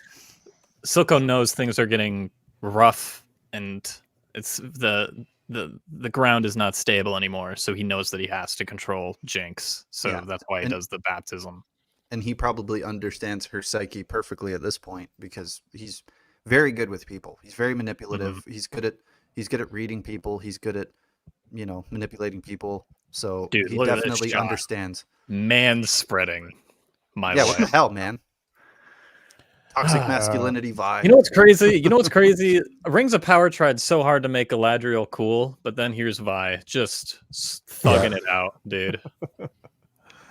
And this commenter here, by the looks of it, no one down here lifted a finger to stop Silco. And They tried. things have changed without Vander looking out for us. And it's also revealed later that there was absolutely no step in for Vander in terms of being Vander, so it ended up being Echo when Echo talks, which is really but interesting. he was like 5 when that shit went down. Yeah, well, that's the problem, right? It's kind of like a tie-in to his nickname, like Little Man, Boy Savior.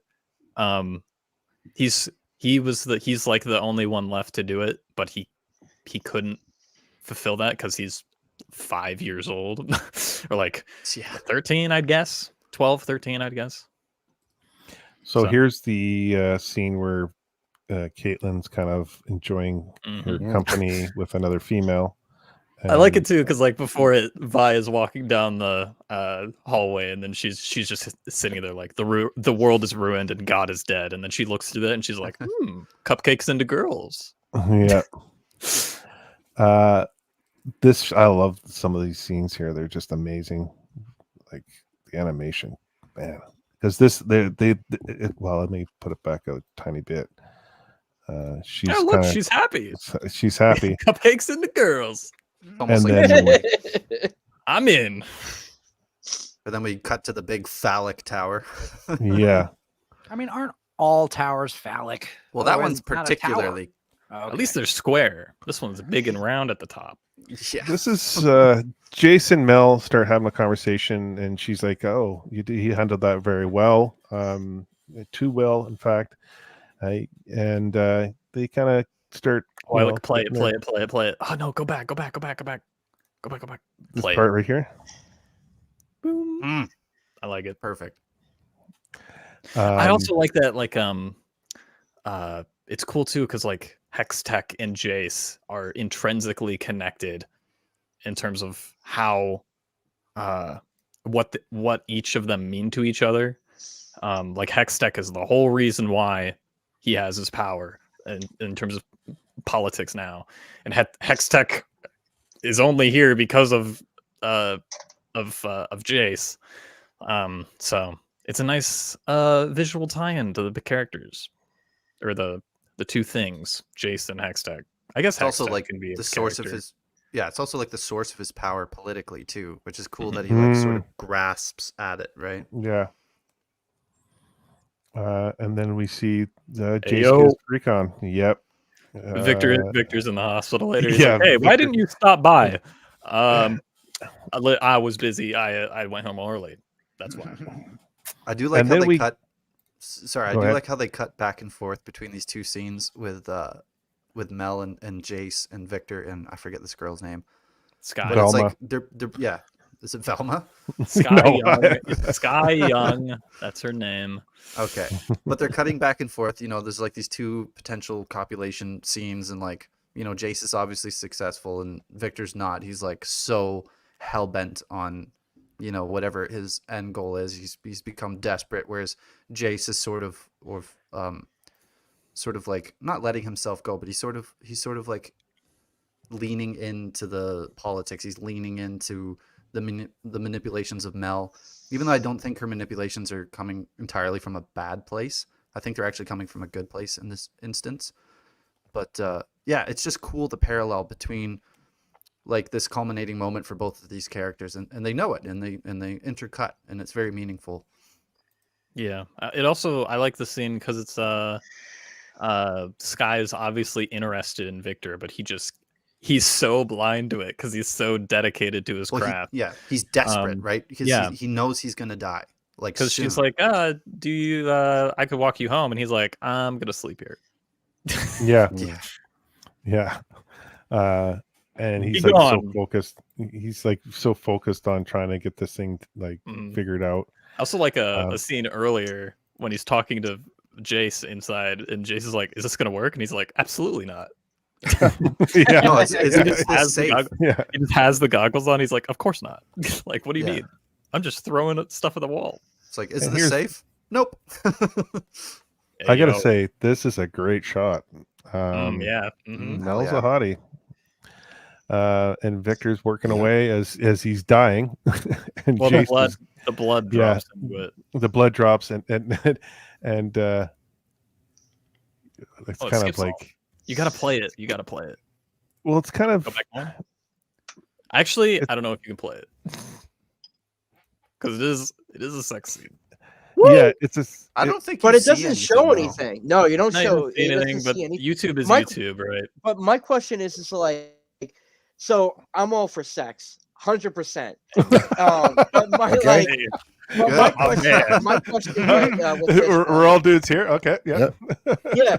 But my thing is that was the sex scene montaging it with this whole thing, with this whole outlook. You know, was it necessary to add in? Like, you know, yeah, maybe not. Like, did they really need to put it in? I think it was just to emphasize the paths each of these characters are going on and how distant they're becoming. Victor obviously becoming more and more obsessed with the hex tech, and obviously it's corrupting him because now it is now him. It's now him because his blood has infected it and in a way created a new life, while Jace and Mel are on their way to make another life. So coming to fruition. It's another sort of like imagery contrast. You know, life and death are being played effectively in the same scene, and in both senses they're slightly corrupting. The blood is the thing that gives new life to the magic, and the sperm is the thing that gives new life to the woman. So it's these things play off each other. Yeah, I thought it was kind of tasteful. I mean, I did. I'm all for sex scenes too, but they need to be done tastefully. Otherwise, it's just softcore porn, and it's like, it's just gratuitous. Like I would, if we're going to have any of it, I think that kind of thing is absolutely the best thing to go for. Because what's the point of it? It's not actually there to turn you on. It's there to do a narrative job. Exactly. Much like real sex. Yeah. Maybe if you're British. Oh, honey, I am arriving. Oh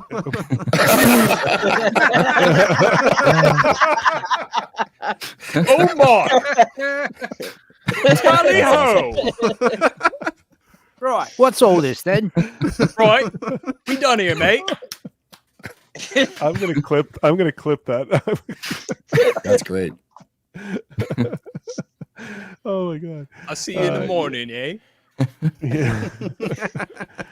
I'll make some bacon. So here's the baptism with Silco and Jinx, which is another brilliant scene. There's a lot of great scenes in here, in this episode, and there's a lot of, like, I don't want to say stolen, but there are a lot of like scenes that are from, like, obviously, you know, some. They take inspiration. Yeah, inspiration. That's a good word for it. Silco talking about losing his brother, Vander. Yeah, and then Jinx is making fun of it. He's like, Vander was like a brother to you, and then blah, blah, blah. Blah, blah, blah. I love it. That day I let a weak man die, and another was reborn. It's another parallel, because like you've got about to see anyway the scene when Jace visits a dying man in hospital and is reluctant to let him die. So you've got another two scenes playing off of each other there. This is quite a good and artful way of restating premises as well. Like, if anyone who's recently watched Madam Web will know how appalling the exposition in that film is. But there are more artful ways to do it. If there's information you need the audience to know, or there's information that you think they might know but you need to remind them, which is what this scene is doing, there are ways of doing that fairly cleverly, and one of those is to have a character reiterate information that they both know already, and have another character, in this case Jinx, saying, yeah, I know. Did he? Oh, makes sense. I think Platoon died. Yeah, I think. Am I was I wondering here? if that was my internet for a second. Yeah, me too. Yeah. I'm also. We're I'm never uploading sure. a video right now. Yeah. Just be quiet for a second. See who else That's a talks. shame because I was really interested in what Yeah. So was I. I think he's. Yeah, I zoned might out for like be- 2 seconds, and I was just coming in, and then I was like, "Oh, great, he's gone." Um, But yeah, really good scene. talk about edging. Jeez. I love the Also, shot where it shows the sky. I'm just a big fan of like that post-storm black with that little bit of Mhm. light at the edge of the horizon. Yeah. Oh, the Beautiful. It's lighting my is background. great. Oh yeah, it's amazing. Also, the dialogue foreshadows the change, because it says you need to let powder die, so that the fear of pain can no longer control you. You're strong now, just like you were always meant to be. Jinx is perfect. yeah, that's an inverse of what Vi was trying to instill in her in the first episode, Yep. where it's like And what it- makes you different is what makes you strong, right? But of course, that's been completely perverted by Silco. The great thing about this shot here, where he's doing the baptismal thing here with Jinx, that's kind of you kind of catch it, but he talks about can either break you or forge you into something greater, and they show the side of the face that's the monstrous side, Yes. Mhm. which I thought was brilliant as well. Like they could easily use the other side and cheated, because it would have been like a little easier for the animation. But yeah, Very intentional. yeah, That's the great very thing about intentional. animation. Platoon Is got everything is blue intentional. screened. Yeah, What? What's up with Yeah. him and computers, man? Every computer he gets just doesn't work. Must be a So, Mac user. No, I'm kidding. So I finished up the Vi drawing. Oh, you made a Vi drawing Let's this go. time. Oh yeah, well, one of you Yeah. guys told me. Andrew just perked up. One of you guys told me to draw Vi. It was last probably year. me. I don't know. Yeah. So here it is. Ah, Hell my yeah. wife. She looks Oh, so much nice. meaner. nicely That's done amazing. there, Zach. That's Thank great. you. Looks like she'd beat the shit out of me. That's for sure. Are you gonna put those up for sale, or what are you gonna do with those? You're I just gonna honestly keep them in don't- your portfolio. I honestly don't know. I mean, I'd rather just get rid of them, sell them if somebody's interested in taking them. Because, like, yeah, I could use some money. I could use some money. Well, that's think what I was Andrew kind of might buy it. alluding to. So, So, what's the character I should do next week? The Yordle hooker, baby. I think you should do Mel, honestly. Mel? Yeah. I She's think Mel would be hot. a bit challenging. That hair is like got all kinds of things going on. Okay. I mean, Alright, it's probably not challenging for you, but Well, I mean, hair is women hair, especially like that, is tough. So yeah, if all you guys are in agreement for Mel, then Mel it is for next week. Mel's mom. No, thanks. Blah blah. I did Blah that blah one. blah. Wah. I don't want to hear it. so yeah, we'll get back to this. Like, so Silco is talking to Jinx, and he so the fear of pain will no longer control you, and he kind of just starts to lower into the water. It's very kind of spiritual, religious, however you want to put it, scene. Fucking creepy is what it is. It is creepy, Yeah. but then She looks you so innocent there. It's just like, Yep, her bottom lip Yeah. kind of quivers. yeah. So, hello, sir. Hi, he's back. Yeah. Yeah, I believe Made it. that's slightly alarming. How did you? Wow. What is he, wrong he with you and overloaded the computers? CPU with his intellect and it crashed. Yeah, Oh, I mean, you're running a rig and streaming and probably downloading whatever. Who Oh knows? god, honestly, the amount of money this PC costs, no, it is not overloaded with anything, and if it is, I'm gonna fucking sue someone. But no, it's God. fine. I feel that. Okay. So It's a software issue, probably. Then assholes. Was everybody's AT&T was down today? Was that ever just me this morning? just you, I think. Yeah, I guess AT&T so. had like a massive outage this morning. It was crazy. Wait, Texas is having infrastructure problems? No. No, it was all over the country. Oh, was it? So- Oh, I don't know. So let's get to this scene here. This is where we get to Vi walking through, and we see Oh, the yay. Best Imagine Dragons Dragons. cameo Imagine Dragons, and like I want that hi-hat stand, I though. just love the way you As say much as I hate dragons. this song, I want that fucking hi-hat stand. That is That's crazy. so punk. all the Yeah. characters in this series are kind of have they still have a cartoonish look to them. Guys, you shouldn't hold These your drumstick guys- like this.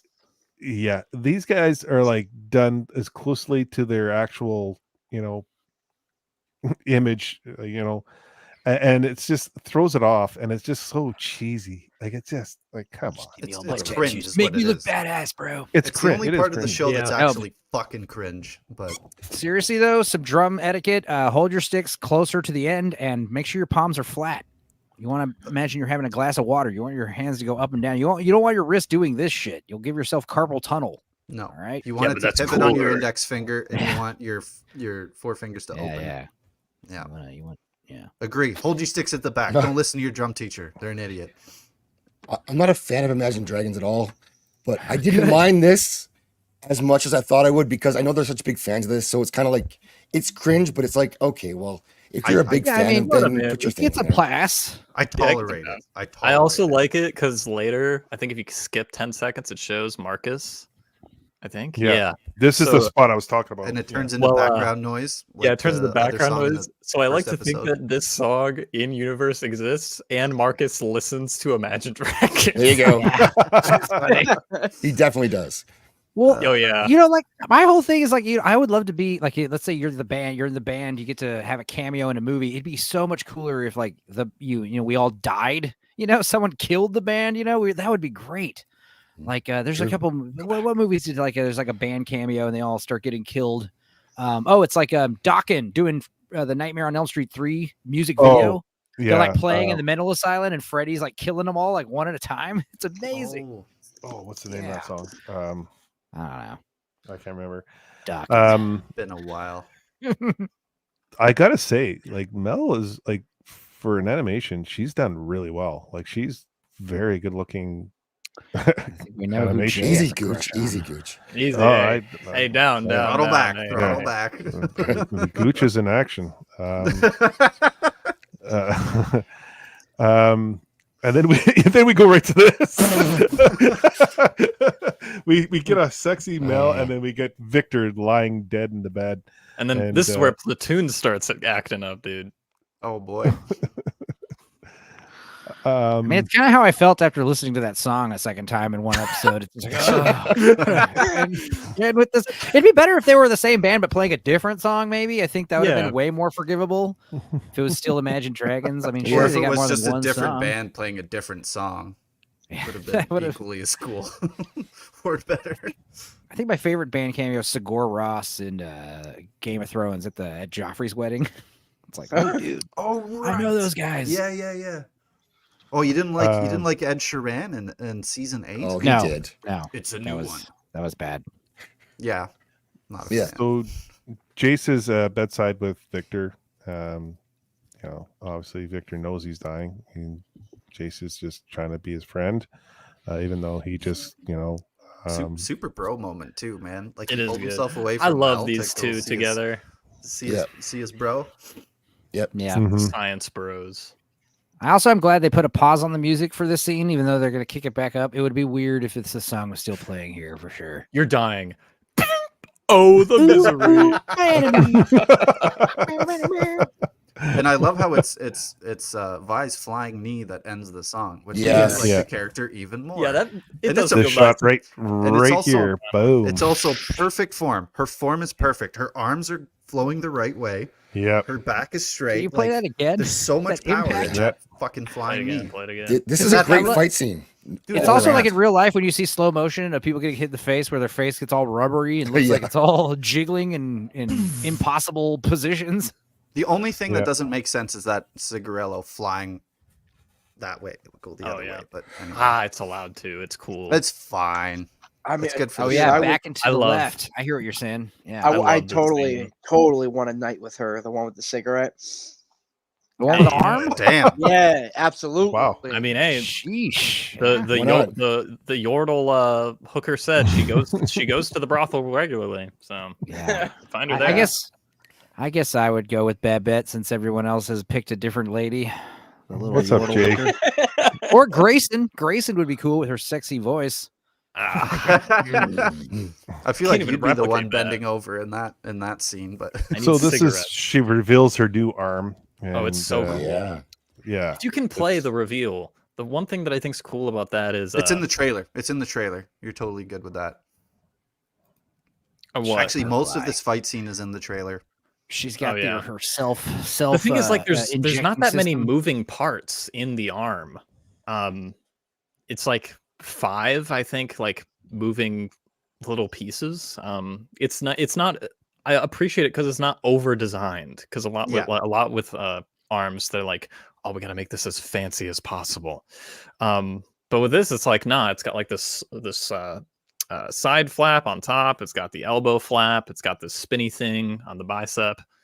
Yeah, and that's pretty much it. It articulates like a normal arm. It's just got like more range of motion.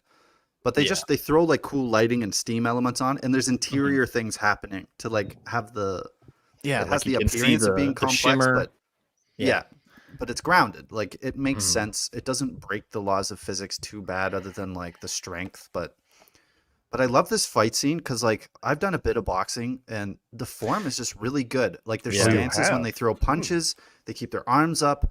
There's like weight behind it, and when someone gets injured, hey, it's actually like meaningful Yeah. to the plot. It's not just like, oh, minor inconvenience, move on. No, it's like she's been stabbed. I've been stabbed. gonna die. One Her gut- night at her the gut hospital. is filling up with bile, and right here. Let me put it here. This right here, that uppercut. that uppercut that's- is fucking amazing. Dude. Yeah. I love it She- because she reminds me a lot of Daredevil in her like very much Oh, street okay. boxer esque. Yeah, Mhm. And Dude, even she when fuck- like she gets thrown, yep. She The injects counter- herself a she second time counters, right like- here. she counters like fucking Kimbo Slice, and if you know who that is, that's high praise. Yes. Those fucking counters, man, R.I.P. they're so good. R.I.P. Yeah. Kimbo Slice. Hell yeah. I'll Kimbo. play it. I think there's a scene where she's knocked up The against head the wall. smash. Yeah, right here. Bam. Oh, we just missed it, and then here again, and then all the super. jumps. Yeah. Yeah. That part's a little silly, but I mean, it would No, hurt. that's I'd do it. that's a great part. If you do Yeah. Muay Thai, that's great. Yeah. Yeah, dude. Never done Muay Thai. The sound effects are great too. But like in a normal match, though, would you really have time to get that many freaking gut shots in? I don't. Well, think after so. concussing someone twice by hitting their No. head against the wall, probably. Well, Yeah, maybe. She's also in an enclosed little section where, nothing but short hits would work. Yeah. Mhm. Okay, Those shots, fair, those fair. those are little pot shots. They're not going to do anything. That's Yeah, it just That's- seemed. It Those just are the seemed kind like of a- punches that are going to hurt tomorrow. I The was getting punches that Dragon are Ball gonna Z be vibes. like- It was just like, But Well, that's the Broken thing. Is like ribs. they won't really hurt so much in the moment of the fight, but like tomorrow when you pee blood, you'll be like, "Oh, damn, that hurt." I got you. Do you guys know how this was choreographed? Did they actually take actual fighters or anything like that? I or was think it- they probably just use reference from like a consultant, like the way Mhm. I know the way they did it on Blue Eye Samurai is they had a bunch of like actual yeah. like martial artists, and they would film them just doing a bunch of different scenes. Okay. And then they would use that as reference. I'm assuming they did something very similar here, but it's been a I while. know they had a since I've seen- boxer, or one of the animators was big on boxing and knew what was Yeah. going on. There's It all no looks way so they good. didn't have And reference, just but it's added- not vocab. Yeah, and then added like the street element to the fighting that was really good. Yeah. Well, I know a lot of times, like especially with animation, like with live action, like storyboard artists, they don't need to be too detailed. They can be pretty crude. In fact, some directors prefer like chicken scratch style drawings for storyboards. But with animation, the storyboards definitely need to be more fleshed out, tighter. And especially like when you look at these earlier Disney hand-drawn animations, like the storyboards are literally like used in the movie practically, and then all the animators do like in between animations between the storyboards. Yeah, just it's very basically- labor intensive. Yeah, the storyboards are basically become like all the camera shots are there, all of the characters and all of their expressions. It's just the tiny little subtle things that they haven't put in for the final shot, and then of course the lighting and the After Effects and all the nuke stuff. They do all that after, but yeah, storyboards have gotten very, very like. There's a guy I know, that like has a some YouTube live action channel directors don't even use storyboards sometimes. Have you seen James Gunn's That's storyboards? dangerous. They are just chicken scratch. Like you can't read them. I don't know what's going on there. Fun. Why does he even bother? I guess they're just for Um, him, but Just so everyone's on the same page, it helps with They're like like, the crew hey, when you're dealing, you know. I need this Yeah, shot I to look meant- like this, and then the cinematography. cinematographer's like, "What's that?" I yeah, meant that's what to- I mean though. I meant to talk about this when Right. Caitlin was Vi. getting Vi out of the Vi out of the prison. There you see the tattoo on her cheek. Yeah. The 6. Now, Andrew or Amateur, what's the 6 we're referring to? Or Yeah, well, if her anyone prison else- number is 516. So you have the V, which is 5. You have the 1 dash, that's 6 or 1, and then both together are 6. So But it's her also prison number. Vi. It's also Yeah, it's Vi. also Vi. I thought it was just Vi, but Yeah.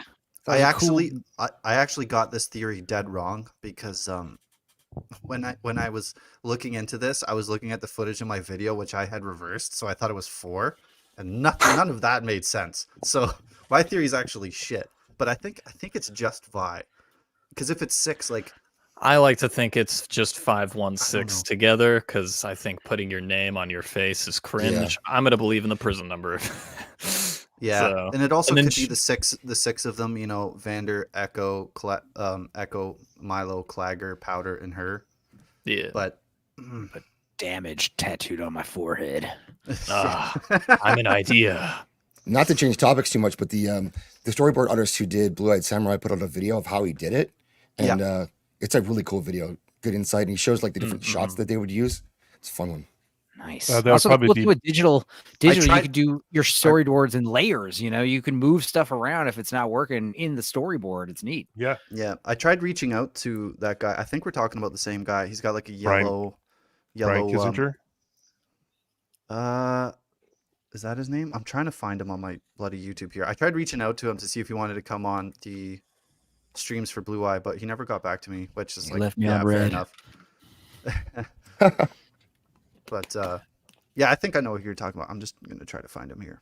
This is where Vi gets stabbed, Yep. and And then she's instantly out. She's like, "All right, yeah, goodbye." and Like she's you gonna. do. Actually, I should rewind that. She's gonna finish Vi off, and Mhm. boom, Yeah. gets shot. The guy's name is Taniko Pantoya, Okay, and I'm pretty sure he's Japanese, but he worked on the. He Yeah, did that's a the lot guy. of like the. Yeah, he did the storyboarding. I don't know if he did Oh, all Vex of it, is but here. what's going on, quite Vex? a bit of it. Mooches. There's male Go cooches Cooch. and then female. There's also female cooches here too. Hashtag Vi is my mother. Amen. Your mother? Mooches and cooches.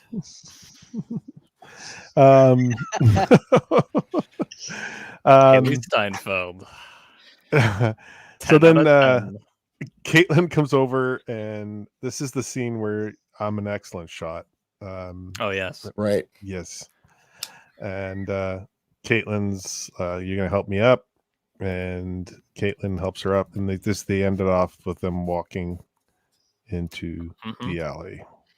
Yeah, I like And- that because like throughout the episode, Caitlin is very unsure of herself, unsure of her environment, and then when it comes to shooting, she knows what's going on. And a lot of people say it's bad that she lets Savika go, but like no, 'cause Why would she Yeah. shoot to kill in that situation? It would go against her training. It would go against like normal police protocol. At Yeah, and least also it- our police protocol. it shows off her precision because she's specifically aiming for her middle arm. Yeah. So I mean, Is she she's an specifically excellent. aiming for that arm? I didn't get Well, that she- impression. I would assume so. Why would she shoot otherwise? To She shot her 3 times. She shot her into the little cylinder, the shimmer cylinder. Then she Mhm. shot her into the right or the left shoulder blade, and then again in the back. Yeah. And she had that. It hits the armor. It And just Caitlin ricochets from off. the I got game all Silco never says you're misses. making a mess. Yeah. But Caitlin Oh, from yeah. the game never misses. Apparently. True. Well, technically, This is she one of those didn't scenes- miss, She just hit the wrong bit. I kind of maybe I'm jaded because I've seen too many things like The Mandalorian where everyone unfailingly shoots at other people's armor as opposed to their soft bits. But I just kind of assumed that was because they needed the character later. Yeah. I just assumed it because Also- Caitlin knows how to shoot a gun and she's not going to kill Savika. She doesn't know who kind she of is. using it as a She doesn't taunt. necessarily trust Vi fully yet, you know. She's still trying to figure everything out, and she just goes around killing people. She's never Yeah, gonna and then- figure anything And then out. Vi's like, "Why'd you let her go?" And she was just like, "That's your problem, bro." Yeah. One thing I don't really care for this scene is the music. It seems like they're listening to diegetic music because there's a record player and Jinx is like bobbing her head. I feel like there was Imagine Dragons music here originally, and then they replaced it with this like intense orchestral, like non-diegetic music. I like the music that's playing here. I honestly think the song that's playing here should be the intro music. But anyway, For real, that I agree with that. But like here, it just seems like without the shot of Jinx bobbing her head and the shot of the record player, it's like she's are they probably listening to this music. She's was probably like, listening to that intense. other band or whatever that she was listening to Right. before. Because if you look at the Bobs, it's very upbeat, sort of like halftime. So Mhm. it's The other definitely thing I not like about Imagine the scene is Dragons. I didn't realize. I thought that Silco's eye had healed pretty well when we do the time jump, but we realized like, oh no, he puts like foundation all over his face. His skin is still all blackened and gross. Yeah, And, Yeah, Silco here looks wooden. Like he looks like he looks like an evil Pinocchio. Yeah. boy. Yeah, I do Evil like the scene Pinocchio. because it's the first time we see him in shock. Yeah. Because she says she's back from Yeah. the dead, and then it's like, oh no! Now on top of having to deal with Jinx, turning into powder, and you have to deal with that through the baptism scene. Also, you have Vi back. Which always slightly confused me because she's been in prison for how many years, and this is the 7. master of the underground, and he must have some people who go in and out of prison. How does he not know she's alive? Right. Yeah, yeah. That is kind of a fair point. The He should know, based on all Well- the other stuff that he knows. He should But- know that. I mean, but here's the thing: with the pacing of this story, you could see throughout this whole episode, he was more concerned with Jinx's baptism. So his time away from being a mob boss, pretty much, was just him, taking care of her to get her baptized and bring her to the new her. So at the end of the episode, I looked at that as he just got back in the office, and what happens? That's the first news that gets dropped to him. Yeah, he's getting a bit overwhelmed, and I think this slipped by. the defense I can come up with it is Vi changed so much in her appearance while in prison that But she has Vi literally tattooed on her face. that's true. True. So that Facts. people would just be like, I got beat up by a random red-haired chick. Don't know what her problem is. Not only that, she took a food tray and broke a guy's. Well, also jaw if in you there. go into Stillwater, if you go into Stillwater, I'm pretty sure they just send people there and never let them out. That's the vibe you get anyway. Yeah, Yeah. it's like, oh, this is where, because the way the guard talks, he's like, oh, we don't get many visitors for these people. Like these people are practically dead. Like they're gonna die here. So I don't see the issue with it just because we're not told that any people are let out of Stillwater, and Stillwater gives the it gives the vibe of what was the prison Al Capone went to? The island Alcatraz. prison? Alcatraz. Alcatraz? Yeah, it gives a vibe of Yeah. that, but like 100 10 we know times that worse. we know that people are let out of that prison because Vi is let out of that prison at the beginning of the episode. Fair enough. That's true. Touche. Well, that well, she gets released because Caitlin has an order from Jace, and why would, like, number one, barely anybody gets visitors there, and number two, why would any other counselor want to release a prisoner from there, and why Yeah. would Silco want to release anyone from there as well, because that would just kind of out himself as being tied to the people in the in Piltover. I don't think it's a hard and fast rule. It's not like, oh, the rule is once you go in, you never come out. I think it's more of just a result of aristocracy. most of the people in there are either criminals that they don't know what to do with, or political opponents that they want to get rid of, and they're just kind of forgotten about because there's no real system of government that is at a level where they would ever care about, the sentencing or the release dates or whatever. They just kind of get forgotten because, there's all these blind spots in their form of government, right? They just sort of throw them in and then they're like, okay, what's the next problem? And they never go back to it. That's believable. at I least just think how that I read that's it. much more believable of people in topside, and I don't think it works so well for people in like the underground. I don't. Yeah, but they have no say, I think though. it's well, no, but it's not that they don't have any say. It's that actually it's quite the contrary, because we already know that Silco is in league with the guy who put Vi in that prison to begin with. Like he's actually in direct cahoots with Chief Law Enforcement topside. Like he has interactions with people topside. Most of the people who are going to go in that prison will come from the underground, and there'll probably be at least some people on his payroll, some of whom you'd expect him to see some sort of value in. And if he's got people on the inside, stories get out of prison all the time. I think it's an assumption you'd have to make that either release is very rare or terms are very long, or that nobody pays attention. My problem with it is really, I think, just that it's a slight missed opportunity to explore just how connected Silco really is, and to flesh out a bit more of the underground in the way that you would say with the Joker and Arkham in the Batman universe, for example. Like Arkham is used very effectively in that because it's sort of the linchpin that ties all of the criminal underground together. It's the prison almost everyone ends up in at some point. It's also the prison most of them have escaped from at some point, and they all interact with each other inside and outside the prison. It's just, I think it's there. My read for this show is that is just for dramatic effect. Like he now knows that she's still alive. Now we need to be shocked because he's shocked, which is fine. And it's not like the biggest problem in the world. It's just that I would have expected him to know before. And I think it would have been nice to have an explanation either for why he didn't, or for why he was lying to Jinx about it, which is another alternative that the show could have gone with. He always knew, but never told her that Vi was still around. And the big problem with that, of course, is he thinks she's dead. Like, how would he not know that she's alive in the prison? That's the ridiculous part. Like, there's no, like, you can't explain that away because it's like, oh, he's being overwhelmed. He's having trouble being a mob boss. He's being distracted by Jinx. But it's like, she's been in there for years, guys. Like, you have people on the inside that you get news from. We know that part you get is like news from Marcus. I'm sure Marcus is probably because he's keeping her hidden, right? Yeah, of course. Yeah, that's a piece that he has over Silco. Well, Silco even he doesn't know how to about use it. Why though. didn't you tell me this? He doesn't know how to turn it into leverage. But, yeah, and plus she escaped, so it's not leverage anyway. Yeah, that's a fair point. Otherwise, it's a really good episode. It was a great episode, and I don't know if you guys want to go around and rate it or not. Give it a whatever rating you want. I really enjoyed this episode. I forgot about like how good this episode was. Amateur, you can go ahead if you want to start it off. Yeah, it's like you said. I kind of forgot about how good it was too, because like, just looking back at my own memory of it, I always saw episode 5 as one of the weaker ones.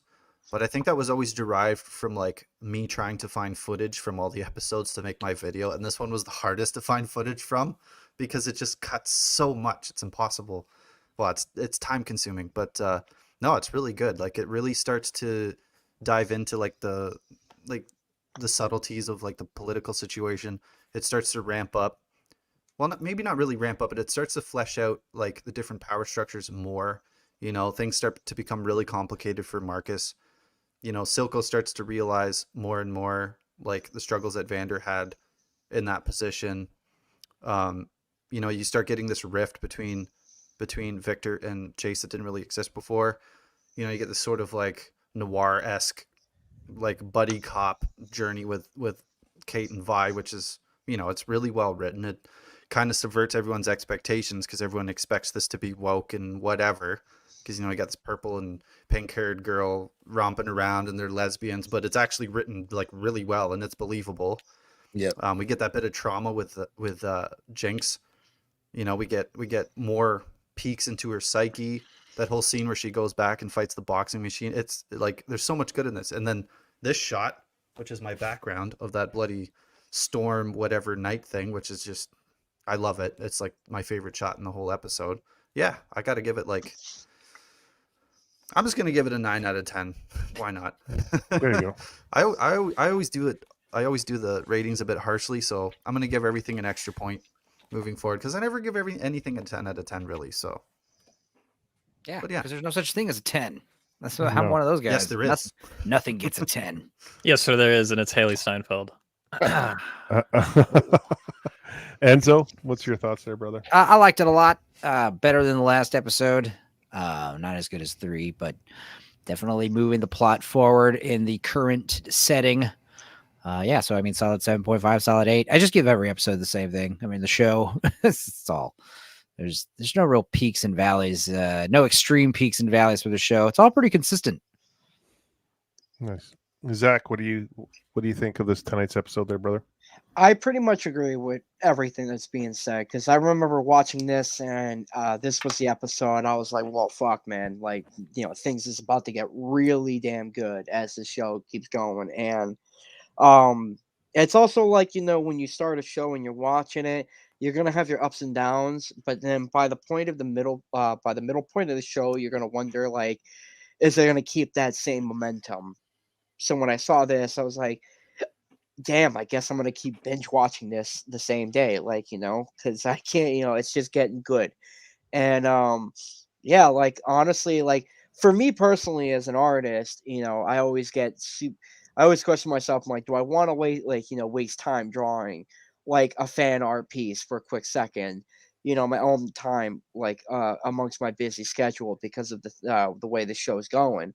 So when I, seeing this show, I'm like, damn, yeah, I have no problem investing any time drawing because every episode just keeps packing a punch and it just keeps on going. What I'm afraid of is season 2 going to carry on that same, that big expectancy, that big payoff that we've been waiting for. So I got fingers crossed on that. Mm-hmm. Andrew? Yeah, I thought this episode's pretty neat. I like its intro. It's flashback with Caitlin and Grayson, building Grayson as a character and also building Caitlin as a character. And then I like the Marcus scene, also having a Grayson tie-in and building Marcus as a character. I think Marcus had a lot of good stuff in this episode. A lot of good themes, a lot of good scenes. And then I liked what they did with Vi in this episode, just kind of letting her loose, obviously, because she's now free. And the fight scene was great. I really like how she's choreographed, because she, like, no one in the show fights the same. So like Savika has a very different style than Jinx, than Vi, than Vander. So yeah, it's got a lot of good stuff. It starts a lot of questions, especially with Jinx. It starts a lot of questions with Vi exploring the underworld 7 years after. It explores questions with Victor and Jace to see how that is going to go. I think I'd probably give it an 8. I'll go with an 8. And you, Zach, there. What do you think there, bud? I'm at an 8 for this one as well. And I've noticed that rewatching this series, it's one of those shows where you appreciate it more almost the second time through because you can just kind of sit back and really enjoy what they're showing you. And they don't waste your time in exposition. They just show you the story for the most part and trust you to keep up. And I really do, more than ever now, really, I appreciate that technique. And like that fight scene, it was fantastic and the movement was perfect. And you get caught up in the entire story, and now you're watching it in bits when you kind of know where it's going to go, and you can kind of really just enjoy those scenes and soak it all in.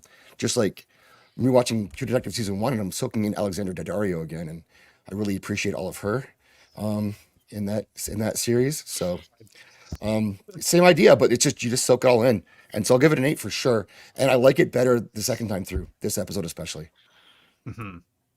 Agreed. Nice. I also remember watching the first season of True Detective. Little Platoon. Noticing that. Curious to hear your thoughts. Yeah, I mean, I'd say probably comparatively light compared to a lot of the rest of the show. Really, the point of comparison for episodes 4 and 5, because of where they sit in the mini arcs that we're now going on, is probably episode 1 and 2. The episode 4 and 5 are supposed to be doing, narratively speaking, the same thing as episodes 1 and 2, in that we are beginning a definitive new act, definitive new arc. So the same rules for build up and setup apply. I think if you compare episodes 4 and 5 to episodes 1 and 2, there is less going on. There's still a lot going on, but there's slightly less going on, which is why you can find time to have Imagine Dragons, for fuck's sake, actually have a scene in the actual show. You don't do that. If you've got anything else you could be doing, you don't do that. To that end, I mean, I'd probably say roughly the same as the previous episode, which is still like 7.5. And given that normally I'm used to rating shows at like 3, that still says how good the show is. Like it's definitively mid-season. You can feel it's mid-season because it's still ramping things up again. But compared to most other shows around, its mid-season is still very, very strong. It's just that, yeah, there's maybe a bit less going on. There's a couple more flaws sort of seep into this part of the show, but it does pick up again pretty much after this. Once we get past the hammer, the fighting with the hammer, as soon as we're past that, we're back to really, really, really good stuff. I think that's 8. Yeah, I had a pretty fucked up thought. What if Imagine Dragons is like huge fans of Arcane, that they stumble upon these dissections and we talk shit about them like every episode? You were the worst bit of this show. I I know. Like, get your feelings hurt. Sorry, guys. We don't mean it. You know, at this we're rate, they're brothers. gonna have to see it. Like if Desolate Souls keeps exploding. True. Whoa. Like Diabolical Souls. diabolical. Remove that word I said from it your backwards. Yeah, vocabulary. you said a bad word. Scratch Said a that, bad word. Reverse it. Bad word. Diabolical Souls. Batman. Actually, Yeah. I'm Lil the Platoon- shittiest co-host in the world. Imagine Dragons are the Radiohead of 2010. Jay, shut up, old man. What, You Radiohead rules. go and like just Canadian healthcare yourself with that opinion. What are you doing? Right. Don't compare Radiohead. Imagine That's just Dragons to not- that is- Radiohead. What the that fuck is is just that? Crazy. Maybe No one their who knows first album. Anything you know, about music can actually have that opinion. I'm sorry, that's appalling. What's your guys' favorite Radiohead album? Mine's actually the Bends, but I'm kind of odd man out on that one. A lot I of people do really And so like I'm that. gonna start calling you Tangent because you take us off on these freaking I'm tangents. just asking a quick question. Listen, let's walk with him. Let's walk with him. For Okay. Yeah, You know, Go ahead, actually, walk. I want Well, to know you guys. Lil Platoon, you know, while you cut out, man, you missed out like one of the best things Oh, of right. the episode. Oh shit, nice. Yeah, just wanted to You're show right. you. That's very good. I like that. Yeah, no, I'm jealous. I have absolutely no talent where that's concerned, so well done. Thank you. But yeah, I Stuff. mean that was the character. So everybody shirt. picked Mel for the next week draw. Nice. Looking forward to that. Thank you, Julio. You guys are doing such an amazing job on these reviews that I'm rewatching the series again. Keep up the you beautiful bastards. Thank you. Philip DeFranco fan confirmed. Yeah. This episode, I would say about a 7.5, 8. I would probably give it an 8. I really enjoyed this episode. I like the parallels throughout this episode. There was a lot of syncing together with Jason and Victor, with Vi, and then you had the sex scene lined up with the Victor scene. There's just a lot of scenes kind of gelling together. I like the action sequences; they're really cool. And I'm not one for like politics because I hate Andor. I know Platoon, you're probably shaking your head. At me. It's good. I Andor's hate good. Andor. Chat, Andor's good. ban him. He's not on the Andor stream. Andrew's probably just cringing right now. I should say I hate it. I just did. There's some things I just didn't care for it, and I just like it. The gets one really, show really in boring. I Star love Wars Andor, but the that- beginning is too slow. The one See, show, for me, I don't think it's Star Wars though. I think it's like Oh God, like, not this talk. Good, All right. good. We gotta it- listen. The it one just- show that does Star Wars politics well, Mauler people just don't sneezed. like. Sorry. Don't make me pull Oh, out my bingo sheet. Time is a flat circle. You had to add that. eh? Yeah,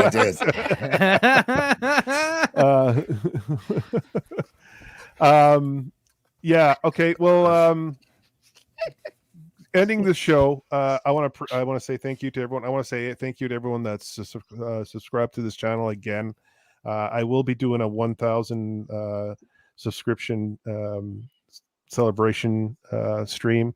I will be doing some artwork myself. I have some older artwork that I'm gonna do some raffles for people that are going to be in the chat, so you get a chance to win a piece that I've penciled and inked, and I will mail it out to you, no cost to you guys. So if you are a subscriber to Diabolical Souls, then you have a chance to come on the stream and win yourself a pick that I did. It's going to be 2K by the time he celebrates. I'm almost at 1,500 now. So so can you draw me a pic of your Gooch though? Big face. It's got to be a premium stream. Yeah. That would be a fun point with it. You could do like Gooch Man, and it could be a brand new run, and you could go on adventures and stuff. Yes, the new comic. I do. It's funny you say that, but I do have something planned for that. So I'm learning we'll talk about the background. It'll help you.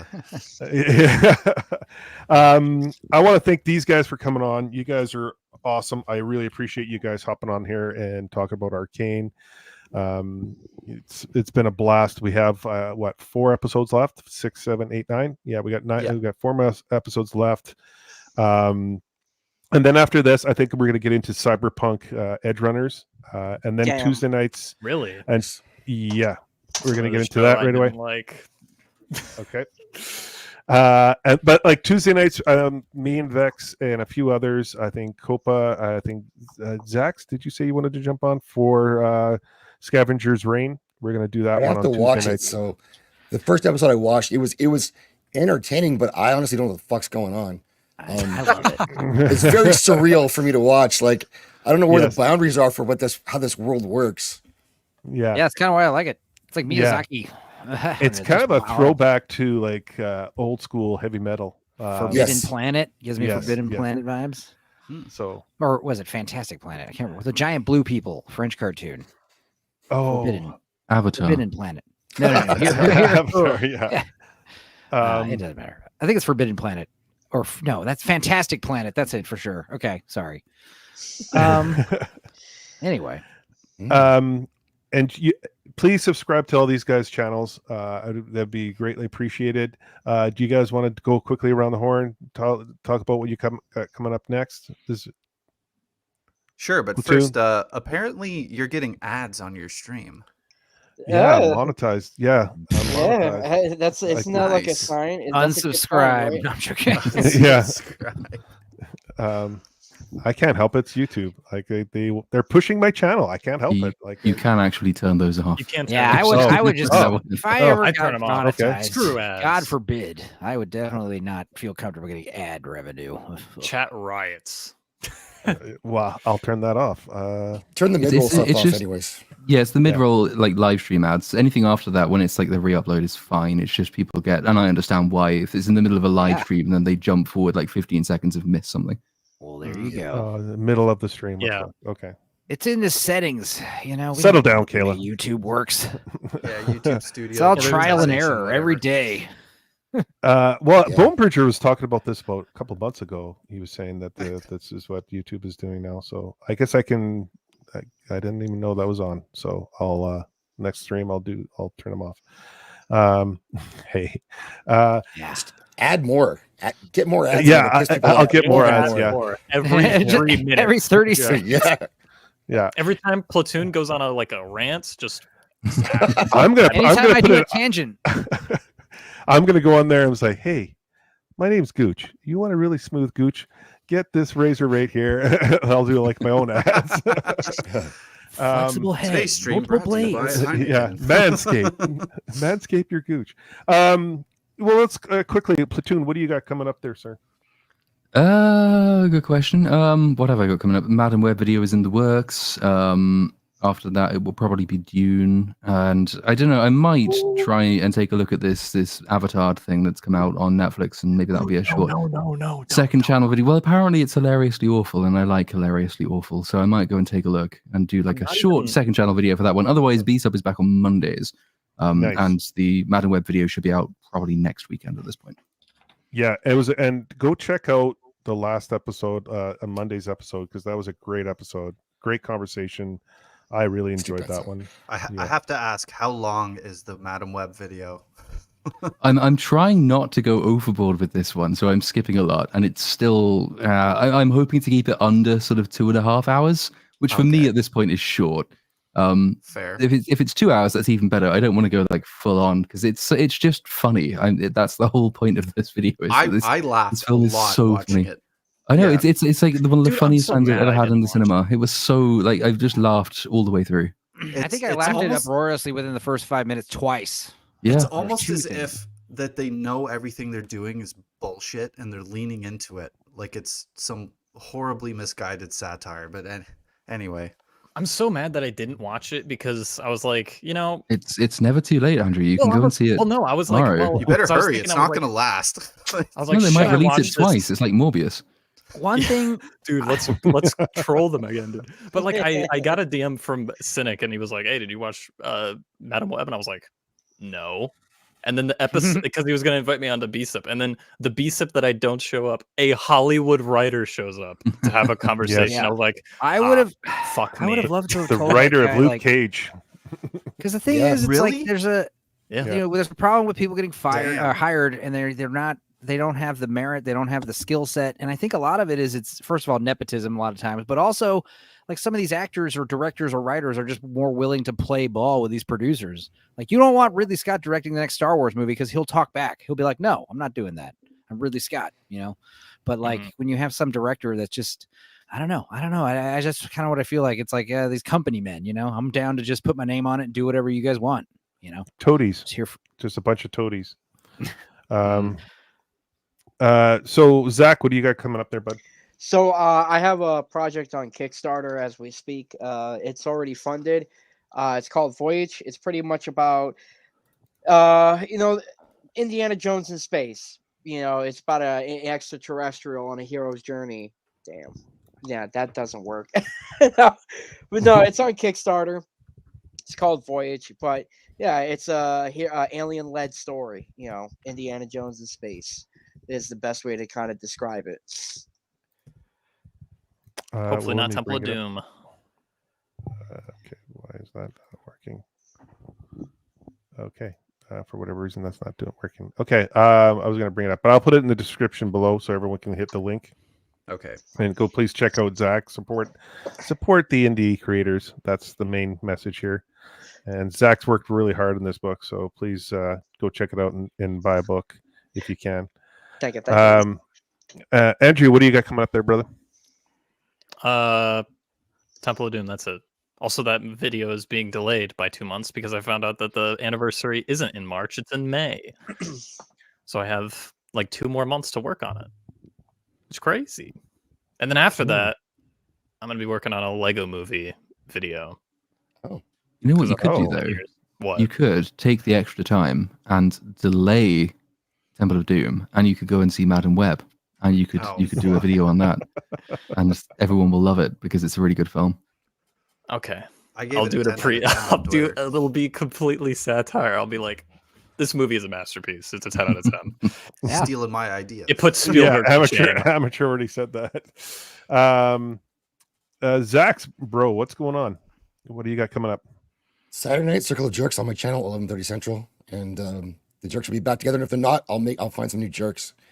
Because we get this going again. I got some good cringe videos to watch, and we have fun. We make fun of people ourselves too. I can be a jerk. It's always fun. Be a jerk. I can be a giant asshole. You have to be a jerk though. Saturday night, you have to be full jerk. I can jerk if necessary.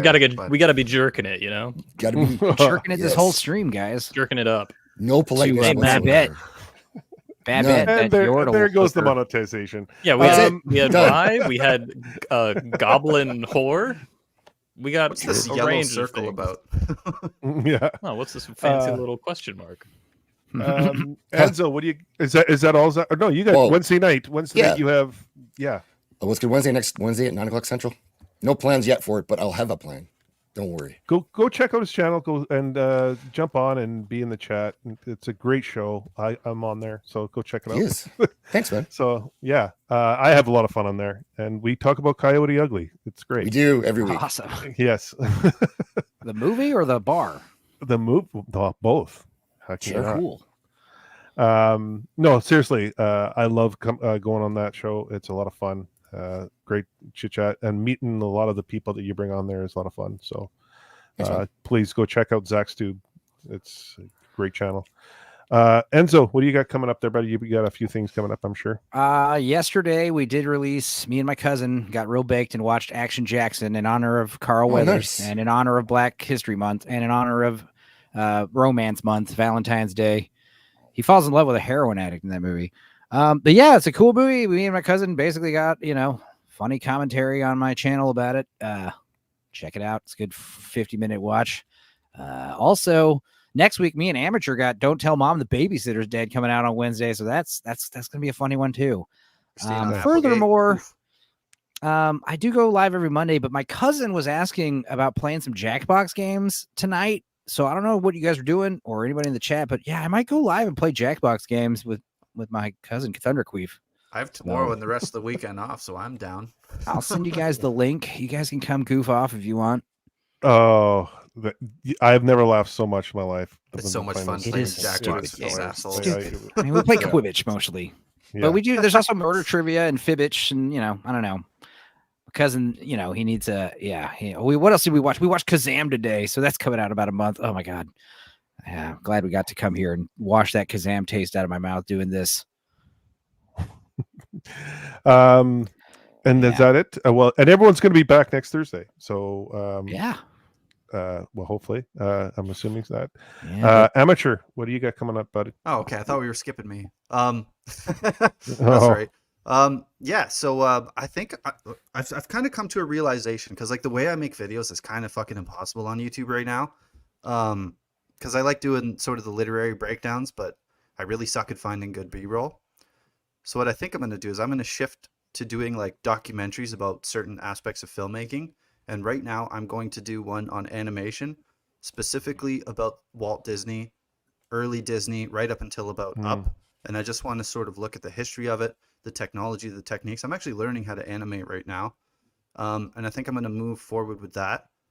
I do have a good portion of my Arcane Part 2 video out, but I have decided to sort of put that on the back burner until the Season 2 release.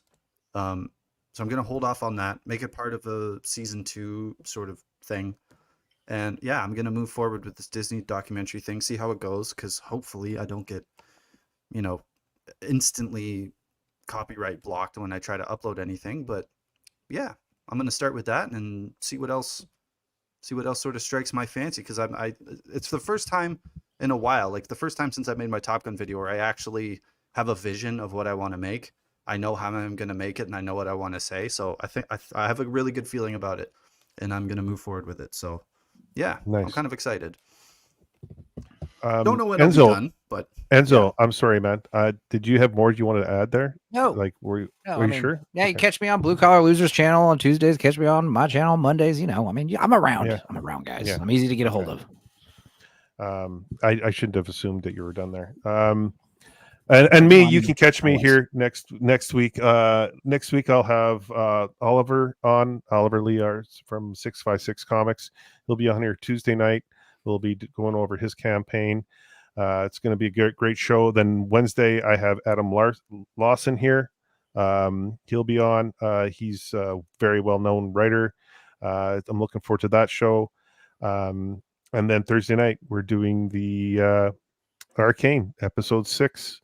And you'll probably catch me. I'll be floating around. I'll be on other streams. I'll be probably on Zach's channel Wednesday. I have a lot of fun on there. I'll be bopping around everywhere. So please subscribe to these guys' channels. These guys are great guys, and they got great content. And I just want to say thanks to everyone. And I guess we'll see you guys next week. Everyone take care. Have a good night, and we'll see you soon.